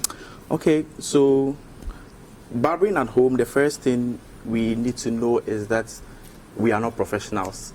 Okay. So you have to. So you have to come have to that at the back of your mind that you are not a professional. Okay. You just want to have a clean cut for yourself. Okay. Where you are not going to damage your hair. Mhm. Have a very clean cut, and bearing it in mind that you are not a professional, you should have certain tools. Okay. Okay. So let's try and talk about the reasons why somebody will cut their hair at home. At home, yes. Most especially because of the corona season. Yeah. It's one reason. Like pandemics like this where there are lockdowns, you can't go out, you are scared, you are going to contract the virus and all that. And then the second reason might be that maybe you don't have the money to afford a barber, or your barber these has days, traveled. you guys are expensive. Yes, very expensive. Or your barber has traveled and Yeah. you want to do something at home yourself. You don't want to trust your hair put your hair into Different somebody's barber, hands. that's Yeah. true. Okay, so you need a clipper. Okay. Okay. There are two different types of machines that help us to cut hair in a barber shop. Okay. Most of the times we confuse the two. Okay. There are two different types of clippers. Okay. So this is a clipper, and this is a trimmer. Okay. Okay. But we all say clipper. What do you use the clipper for, and what do you use the trimmer for? Yes, that's exactly what we need to know. We need to know the clipper dynamics before cutting the hair. Okay. You need to understand how the clipper works Okay. and how the clipper works on different kind of hair textures at any given point in time. Okay. So you need to understand what a clipper is being used for and then what a trimmer is going to be used for.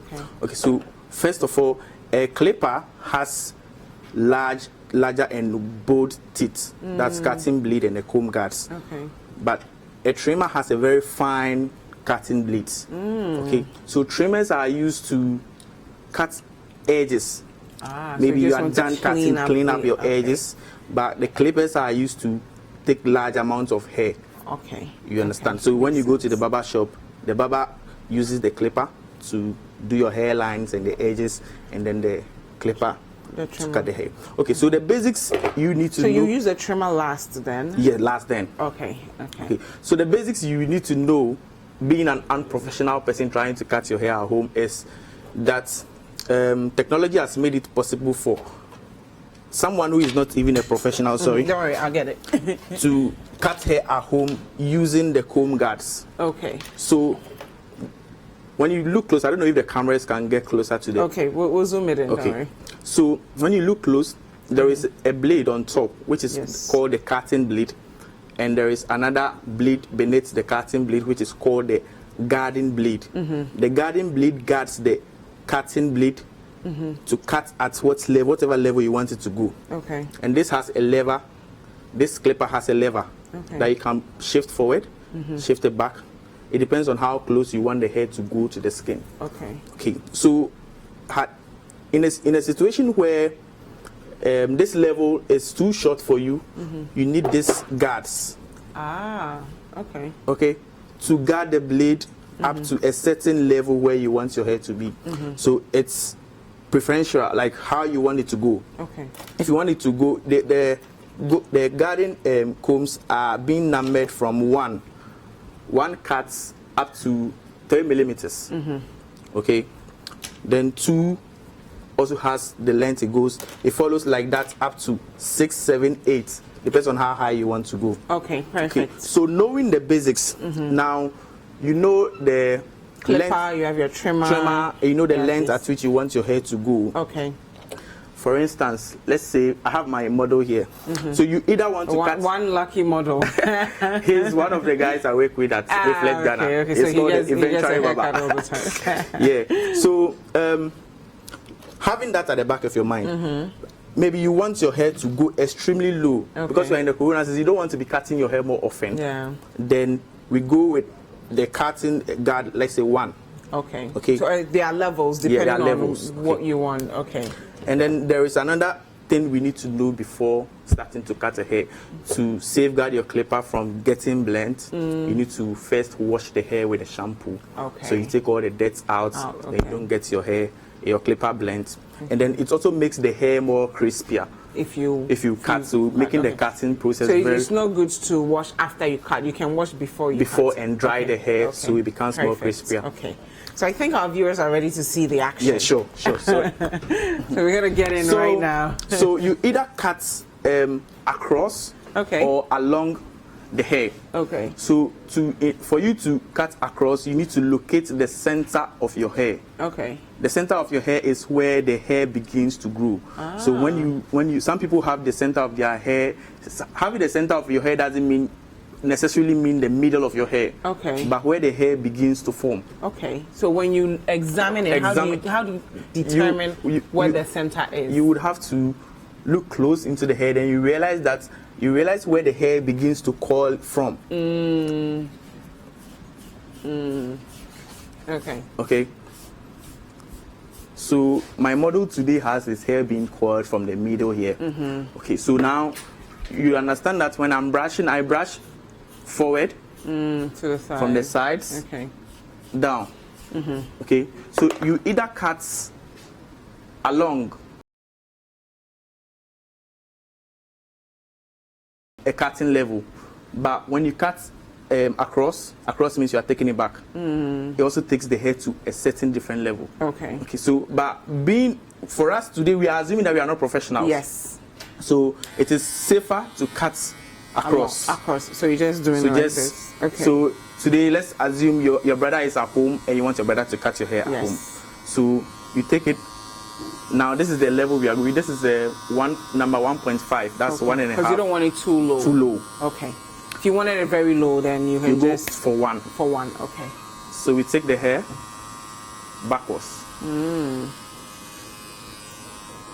It goes back. It goes back like that. And mind you are going to do the process that way. All around the hair. Okay.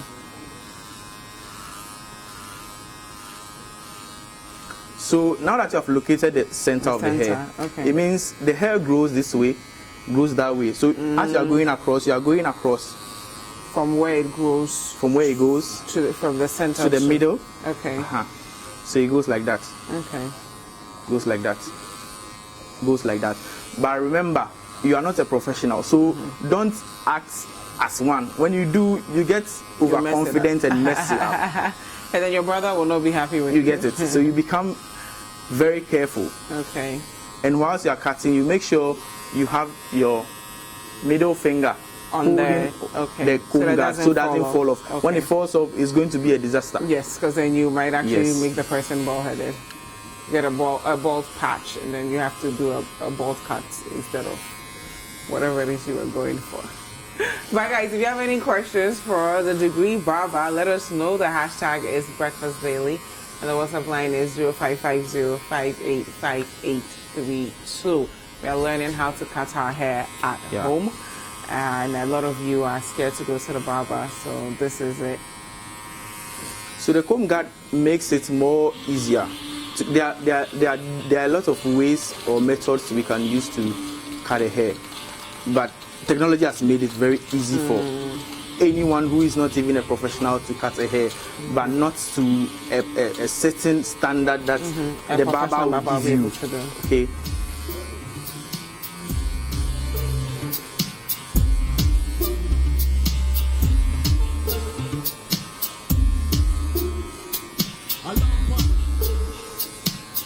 So just under, let's say 5 minutes, we have been able to take the hair to a particular level that we want to. So you have your brush and brush the hair back. Okay. Now you have a level that you want to. Okay. Mostly the most common haircuts in the barber shop is a fade. a faded hair or tapered. We call it fade or tapered haircut. Okay, you need a very good barber. Even good, some good barbers. Some barbers cannot give a fine fade. Okay. So I wouldn't advise to try fading your hair at home. Nonetheless, I will talk a little bit about how to fade the hair. So how do you fade it? You get to understand. So fade is basically about smooth. Fade means smooth. So now to fade the hair, we have the hair all at one level. So you take the clipper. So now you don't have the thing on it anymore. No, you just have you take it to a zero gap. That's zero gap moving it up. So the blade gets closer to the guard. You know, we learned earlier that the guard prevents the blade from cutting too deep. But right now we want to cut deep, so we take the fade up. Okay. So we cut.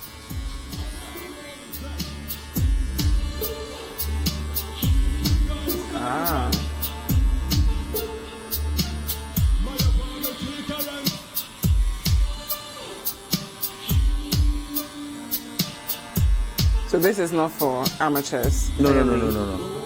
It's just for the sake of the culture.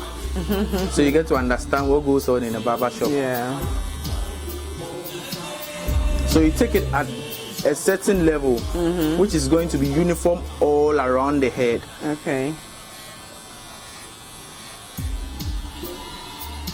Nice. Yeah. So if you can see, I have different kind of clippers on the table right here. Yes. They all serve their purposes. Okay.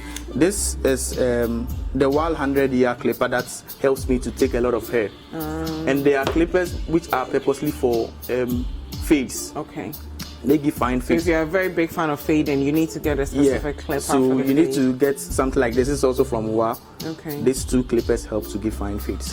So today I'm going to use the Wahl Senior. I call it the Wahl Senior. That's what it is called, Senior. The senior barbers use Wahl Senior. Hey, so you're a senior barber now? Of course. So now we have our first layer.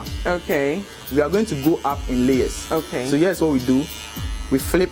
You cut along, but you make sure that the lever is back now. It's back down. It's not so close because you are taking a different level. The first level was very close. Because that was deeper than this level that we're doing now. So this one is you're just smoothing it out. Smoothing up. You're not just So we are trying to clean all this line.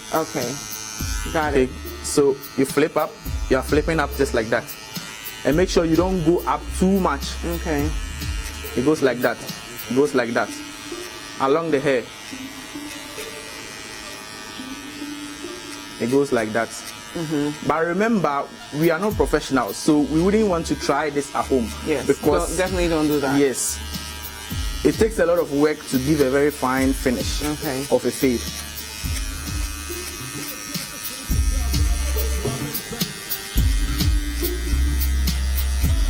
So is there a reason why you don't just take the fade at once and just fade it all at once instead of doing it in levels?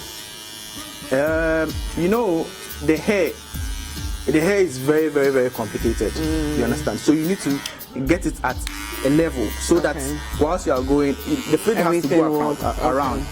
So you've taken a particular level you want it to go. You have to go all around. So when you go close to the skin for the first time, now it's going to help you go all around so that when the person turns this sideways and you watch it from the other side, it becomes so uniform. That makes sense.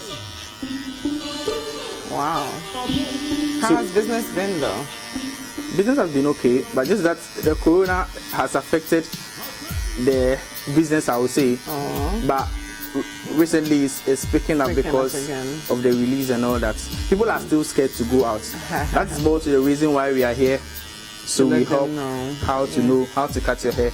Wow. Yeah. Thank you. Okay, so now that we are done with the second layer, we want to go with the first comb guard. That is number one. Because you don't want to cut off the rest of that. Sure. Okay. So we are trying to clear the lines. Clean the line. This also it goes by flipping like that. But now you're saving more hair. Sure. We are not cutting too deep because of the guard. Yes. It is reducing the length at which we are cutting.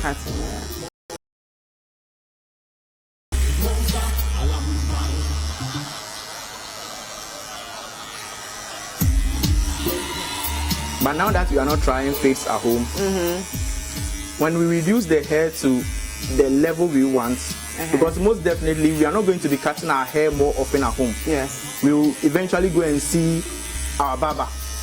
So we just want to reduce the hair to a level that we want, so that when we get to see our barber in the near future, he gives us the very good haircut that we want. Okay.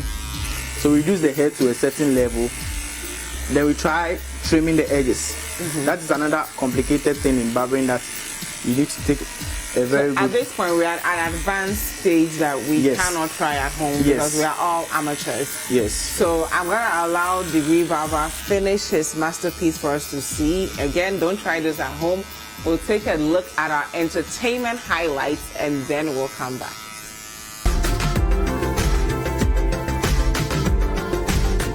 Welcome to Entertainment Highlights on Breakfast Daily. My name is Ato Kwamina. Veteran rapper and originator of hip life, Reggie Rockstone, has responded to critics mocking him over his Wache package in a glass jar. Reggie Rockstone, who packages Wache and other products in glass jars for sale under the name Rocks Wache, has been ridiculed on social media after photos of his Wache went viral on social media on Tuesday, the 16th of June 2020. Ordinarily, Wache is sold in leaves, polythene bags, and in a pack. While most people think the packaging is quite outlandish, a few have also said that's a very good way of preserving food and saving the environment of plastic waste. According to Reggie Rockstone, the Wache in jars are not for the general public. He says because he has taken this Wache thing seriously, he's open to all new innovative ideas of packaging, adding that the Wache in jars is for the convenient.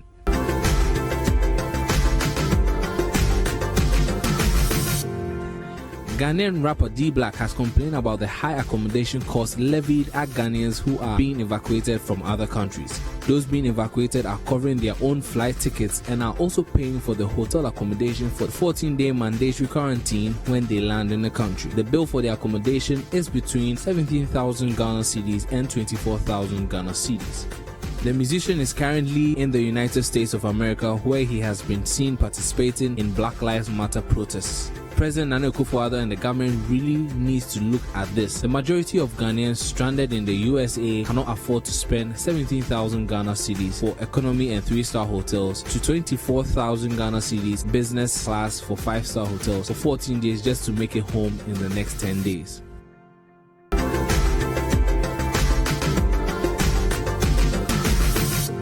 The Chief Executive Officer of Roughtown Records, Bullet, has said that allegations of he dating his artist Wendy Shay has caused his relationship. In an Instagram post, Bullet states that his girlfriend has left him because of these allegations. He reiterated that he has worked with a lot of women but has never had any sexual relationships with them. Bullet asked the media to stop peddling such information and focus on how to grow the industry. These bloggers and journalists do not know what they put some of us through when they publish such stuff. Bullet has been sleeping with his artists, etc. You people just ruined my relationship with my girlfriend right now, he posted on Instagram.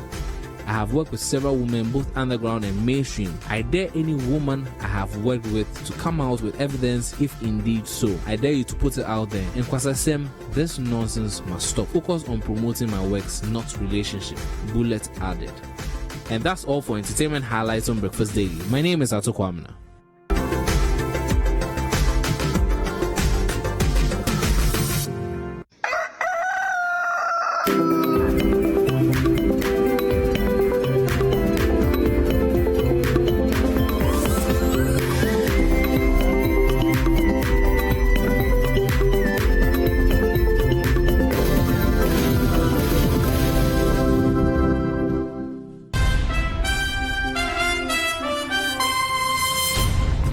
Comprehensive news.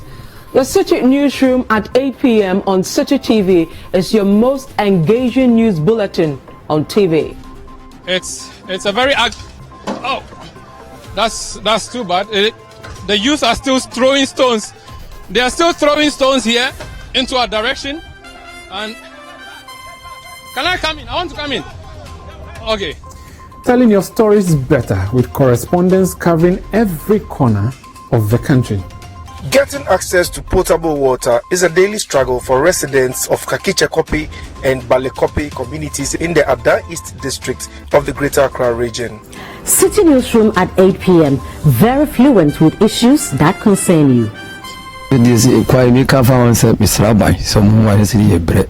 Told you kind of a 1 week. What do you say? Is it unfair? What all this? What all this? We are dying! We are dying! We are dying for Choco! With City Newsroom, your community is now connected. In this our community, all of us we are very sorry about this school. If we went to see the children, they are so small, even my grandchildren are there, my grandsons are there. If they come out from the school, how will be easy? Every day at 8 p.m., City Newsroom is live on City TV.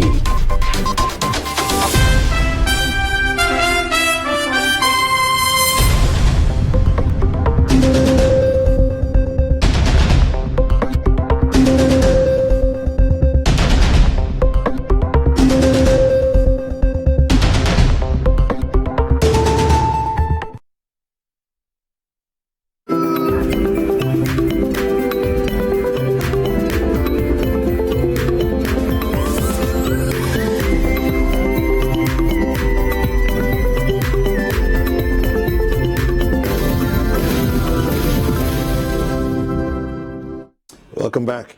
It's time for us to look at some special effects special makeup effects. And we're going to be talking to the CEO of Marusa Directions, Maria Musa. She's going to help us to get into that experience, what it is like to do makeup special effects.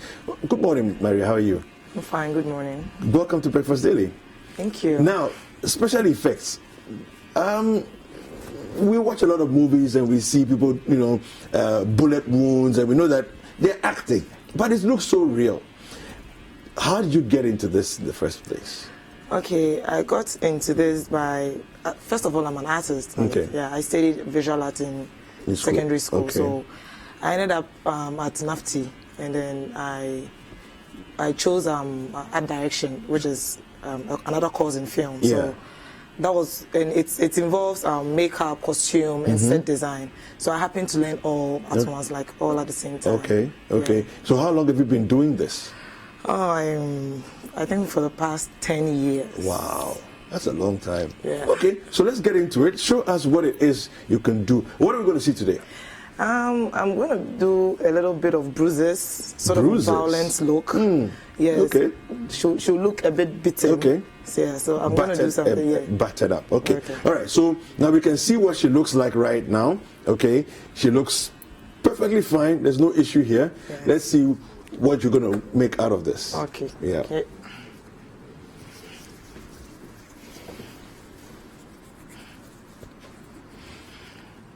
So what took you? You can go on and we'll just have a conversation. What took you into doing makeup with special effects?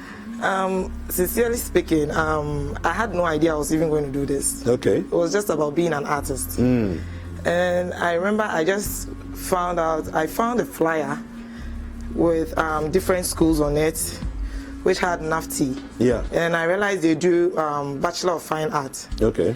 And I didn't know what that was. So I just picked it because I saw fine art. Yeah. And then that was it. So I got there and I realized it was a film school. Okay. And I said, wow, let me try something new. So I just got in there, and then God being so good, I ended up here. Yeah. So what is it that draws you to special effects? Because it's something that you seem to be really, really good at. Yeah, I like to create. I like to do things like differently. I like to use different stuff to create different things. Yeah. So seeing it like that, it was quite fascinating. How do you do this? How do you get this done? And then that was it. So I watched a lot of movies. Okay.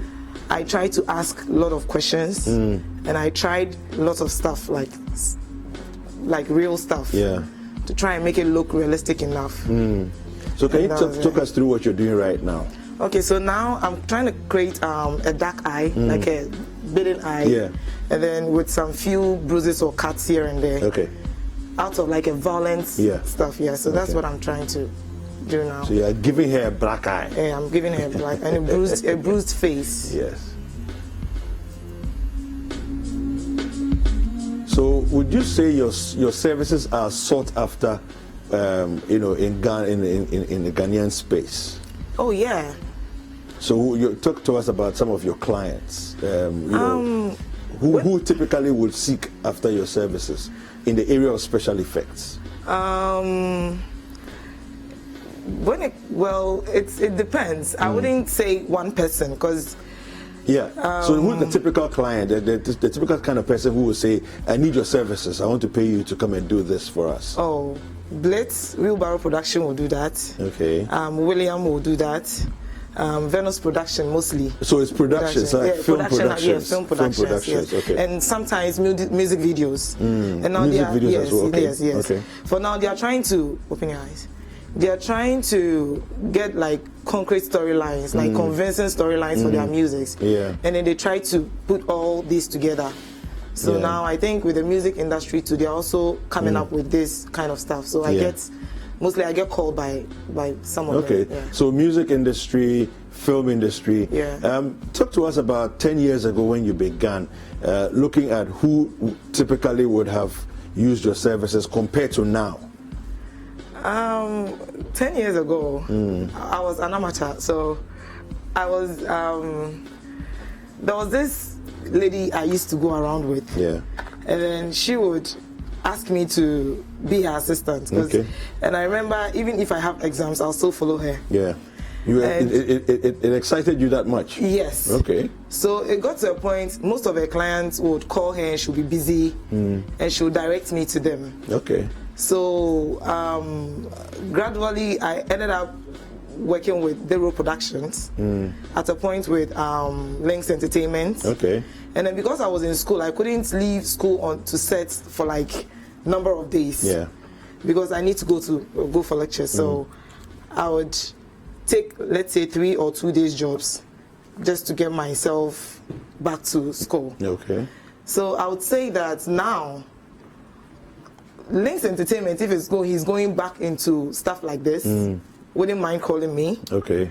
And most of the people I worked with back in the day see me and they are proud. So I'm sure if they have any other projects, they wouldn't hesitate to call me. Exactly. For things like that. So special effects, how difficult is it compared to regular makeup? I mean, to me as a layperson, it looks quite complicated. But for you as a makeup artist, I mean, you do regular makeup too, right? Yeah, I do. Yeah. So then, when you compare the two, which one takes more expertise, to be able to get a good look at the end of the day? I would say both of them do. Okay. Yes, they all do. Just that they all have different skill as to how to achieve that. Okay. But you have to be extra creative. You have to understand the whole concept of what you're doing. Yes, exactly. So if you are being given a situation like this, or let's say you are being asked to do a special effects look, you have to study the kind of wound you're doing, how old the wound is, how old the whole wound is, and then how. So what are you using right now? Okay, now I'm using a blood gel. Okay, it's called a blood gel. Yeah, it's a blood gel. And it's very edible. Everything I'm using right now is very edible. Friendly to the skin. Okay. It has no side effects at all. Okay, gotcha. Wow, I see. It looks like our model is just getting herself into a fight.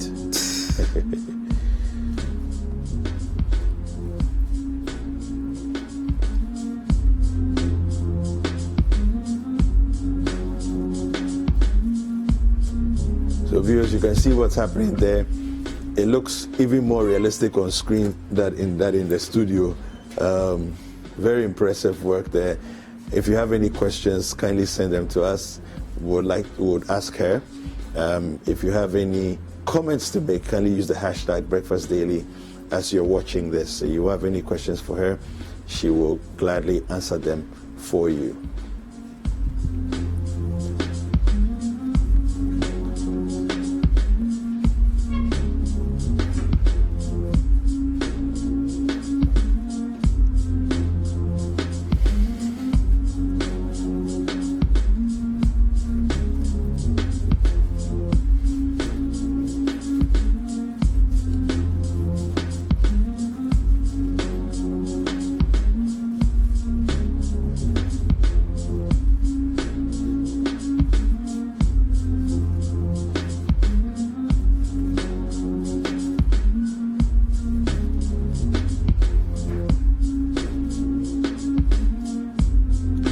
that color? What this? So I'm trying to create looks like a card. gentian violet kind of.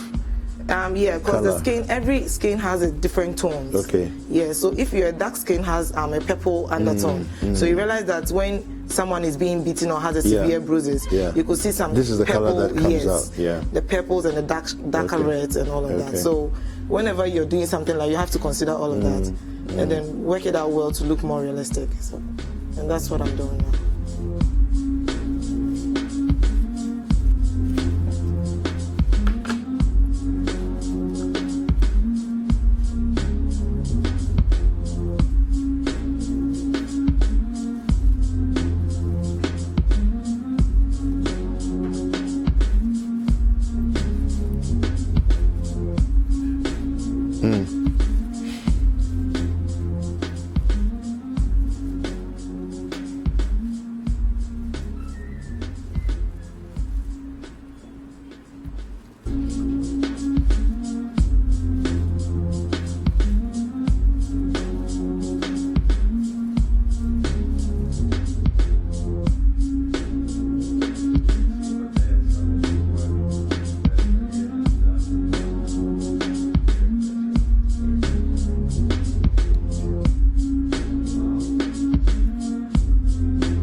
I do, yeah.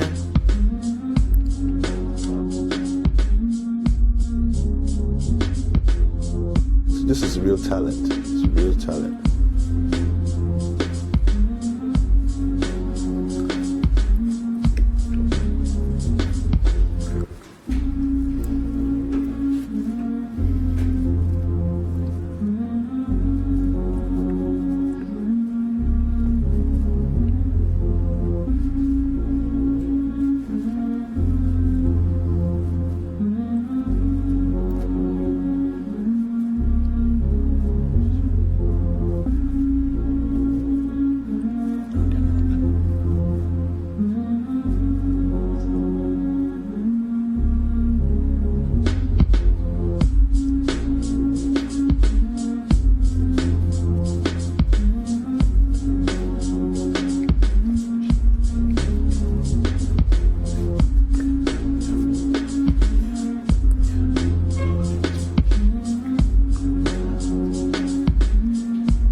So you've seen some of the works there by Maria Musa and this beautiful, absolutely excellent work. We're going to take a short break. We'll come back and we'll show you the finished product of this. Don't go anywhere. We'll be right back.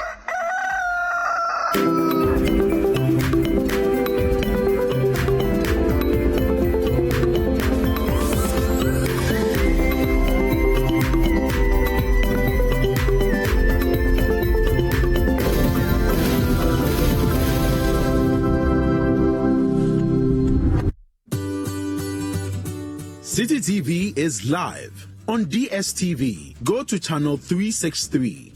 On GoTV, access City TV on channel 182. On a digital TV, please press the menu button on the remote control and run a new search on your TV. Take note that without an antenna, you cannot access City TV on your television. City TV can be accessed on a free-to-air digital box like the GoTV and StarTimes box. City TV, it's your world.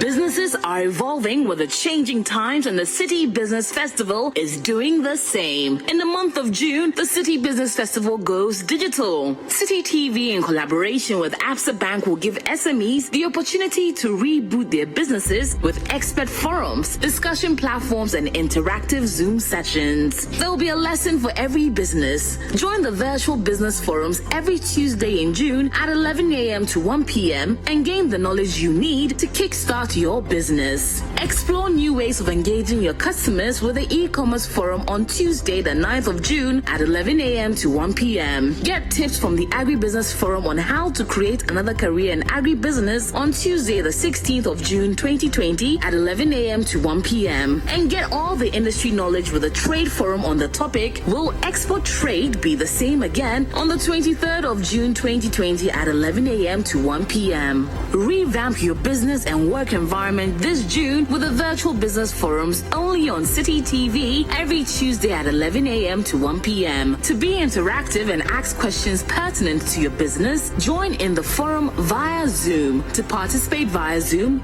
register by calling 0205 973 973. That's 0205 973 973. City Business Festival is powered by City TV and Absa Bank with support from the Ghana Investments and Promotion Center.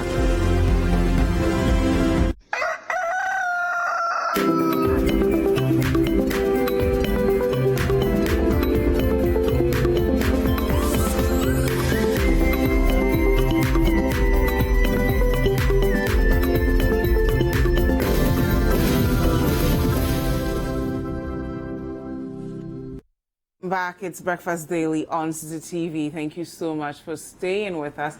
We're going to talk to Degree Barber and then we'll talk to PZ Fire. Degree Barber, what do we have here? So we are done with our home haircuts. Okay. It was just a simple tapered low fade, and this is very nice. Yeah. And I would like us to take the lessons very serious whenever we try to cut our hair at home. And I would like to draw our attention to our social media handles too. Yes. Degree Barber on all social media handles. And I'm the general manager of Reflect Ghana, so I'm not definitely going to leave that out. You follow Reflect Ghana on Instagram, Facebook, and Twitter as well. Thank you very much. Thank you so much, Degree Barber, for being with us, and your model as well. We wish you guys all the best. So you can follow them on Degree Barber. That's their social media handles. If you want them to, oh, please go ahead, go. You're fine. Okay. Now we'll talk to PZ Fire. Listen. Good morning. Listen. How are you? I'm good. Can you tell us a bit about yourself? My name is PZ Fire. I'm an Afrofusion artist. Okay. I'm actually Nigerian, but I'm based in Ghana here. Okay. Signed to Speech Productions. Nice. How long have you been in Ghana? For say 5 years. Wow. What brought you to Ghana? School. Okay. What school? I studied at the university, Central University. What did you study there? Pharmacy. Pharmacy? Yes, please. How did you end up in music? I'll just say it was like a love of mine that I wasn't allowed to pursue because of school. Our parents always told us to go to school first. And so like after that I felt like this is the time to do it. Wow. We're here. Okay. So where do we find you on social media? What should we expect of you this year? Tell us. Yeah, I have 2 projects coming out this year. Working on an album currently. It's called Nothing But Love. And then a joint project with my brother Chief Kels. Okay. You can find PZ Fire on Instagram, Twitter, Facebook, everywhere. It is PZ Fire, PZEEFIRE, PZ Fire everywhere. Okay. Yeah. Thank you so much, PZ Fire, for being with us. Do not go anywhere, guys. We'll be right back to show you the result of all that makeup, and it's gonna look crazy. I've been seeing it, so we'll be right back.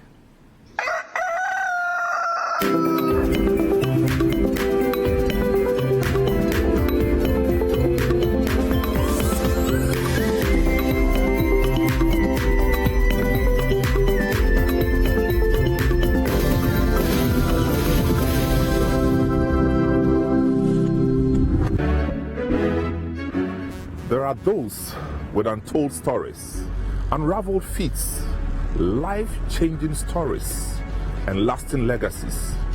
They tell their stories themselves right here on Footprints.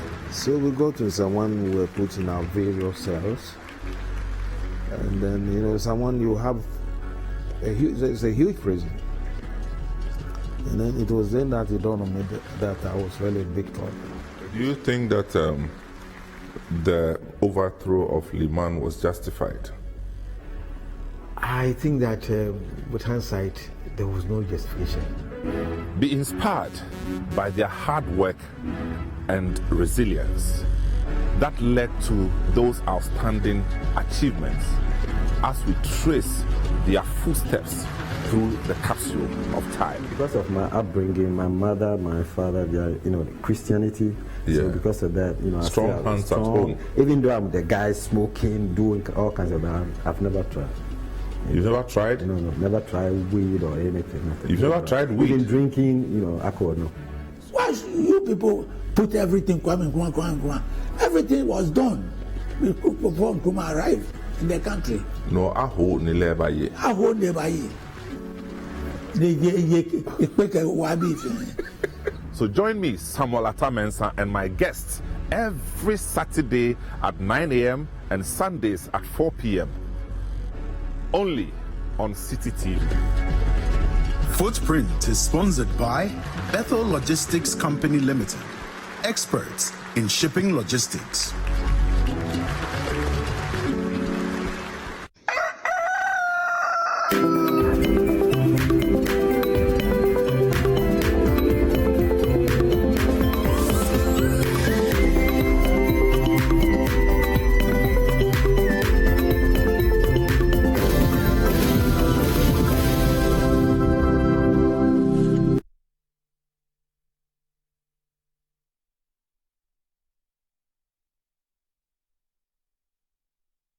Welcome back. It's Breakfast Daily on City TV. Thank you guys so much for staying with us. Yeah. So we're still here with Maria Musa, and she's done an amazing job. Let's take a look at what we have here.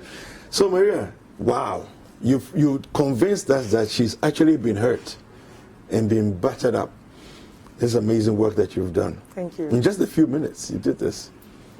So where can people find you, follow you, if they want to, hire your services? Okay, I'm on Instagram and I'm on Facebook as well. Okay. My Instagram handle is Marusa01, which is MARUSAH. Okay. 01. 01. And I'm on Facebook as Mariam Changed Mariam. Okay.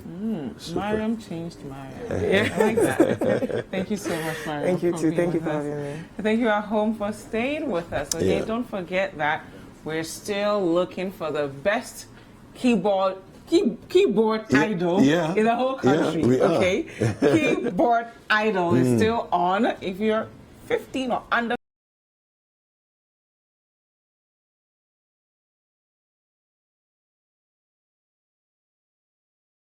In the best keyboard you have. Maximum of 2 minutes. Record yourself, all right? And then send it to us. Send us the videos. We will use those videos to judge the contest, and then we will select our finalists. For Definitely. That. Yes. And of 26th course- is the date. You need to make sure you can't send anything after 26th, okay? It's very important. So you have just 8 days to go. Just 8 days to go, okay? Call us at 0558-973-973 for more information.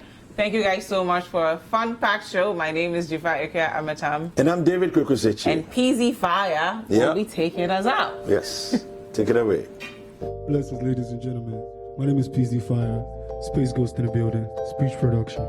Shout out City TV. Yeah.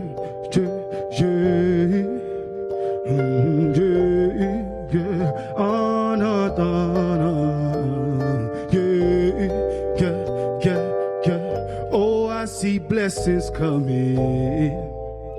So I gotta give thanks when I wake up early morning. Cause man know they sleep, we they hustle. So don't be surprised when you see me for the club popping bottles. Cause you gotta make this money. All my people waiting for me. I can hear my future calling. That's why I gotta make this money.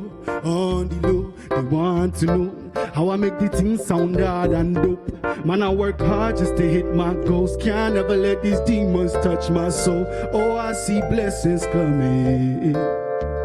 So I gotta give thanks when I wake up early morning. Cause man know they sleep with their hearts. hustle. Yeah, so don't be surprised when you see me for the club up in bottles. Yeah, mommy, can we catch a vibe? No, say mommy, can we catch a vibe? No. Say mommy, can we catch a vibe? No, say mommy, can we catch a vibe? Say, oh, I see blessings coming. So I gotta give thanks when I wake up early morning. Yeah, cause man know they sleep, we they hustle. So don't be surprised when you see me for the club up in bottles. Yeah, young nigga gotta make this money. All my people waiting for me. I can hear my future calling. That's why I gotta make this money, oh, on the low. They want to know how I make the thing sound hard and dope. Man, I work hard just to hit my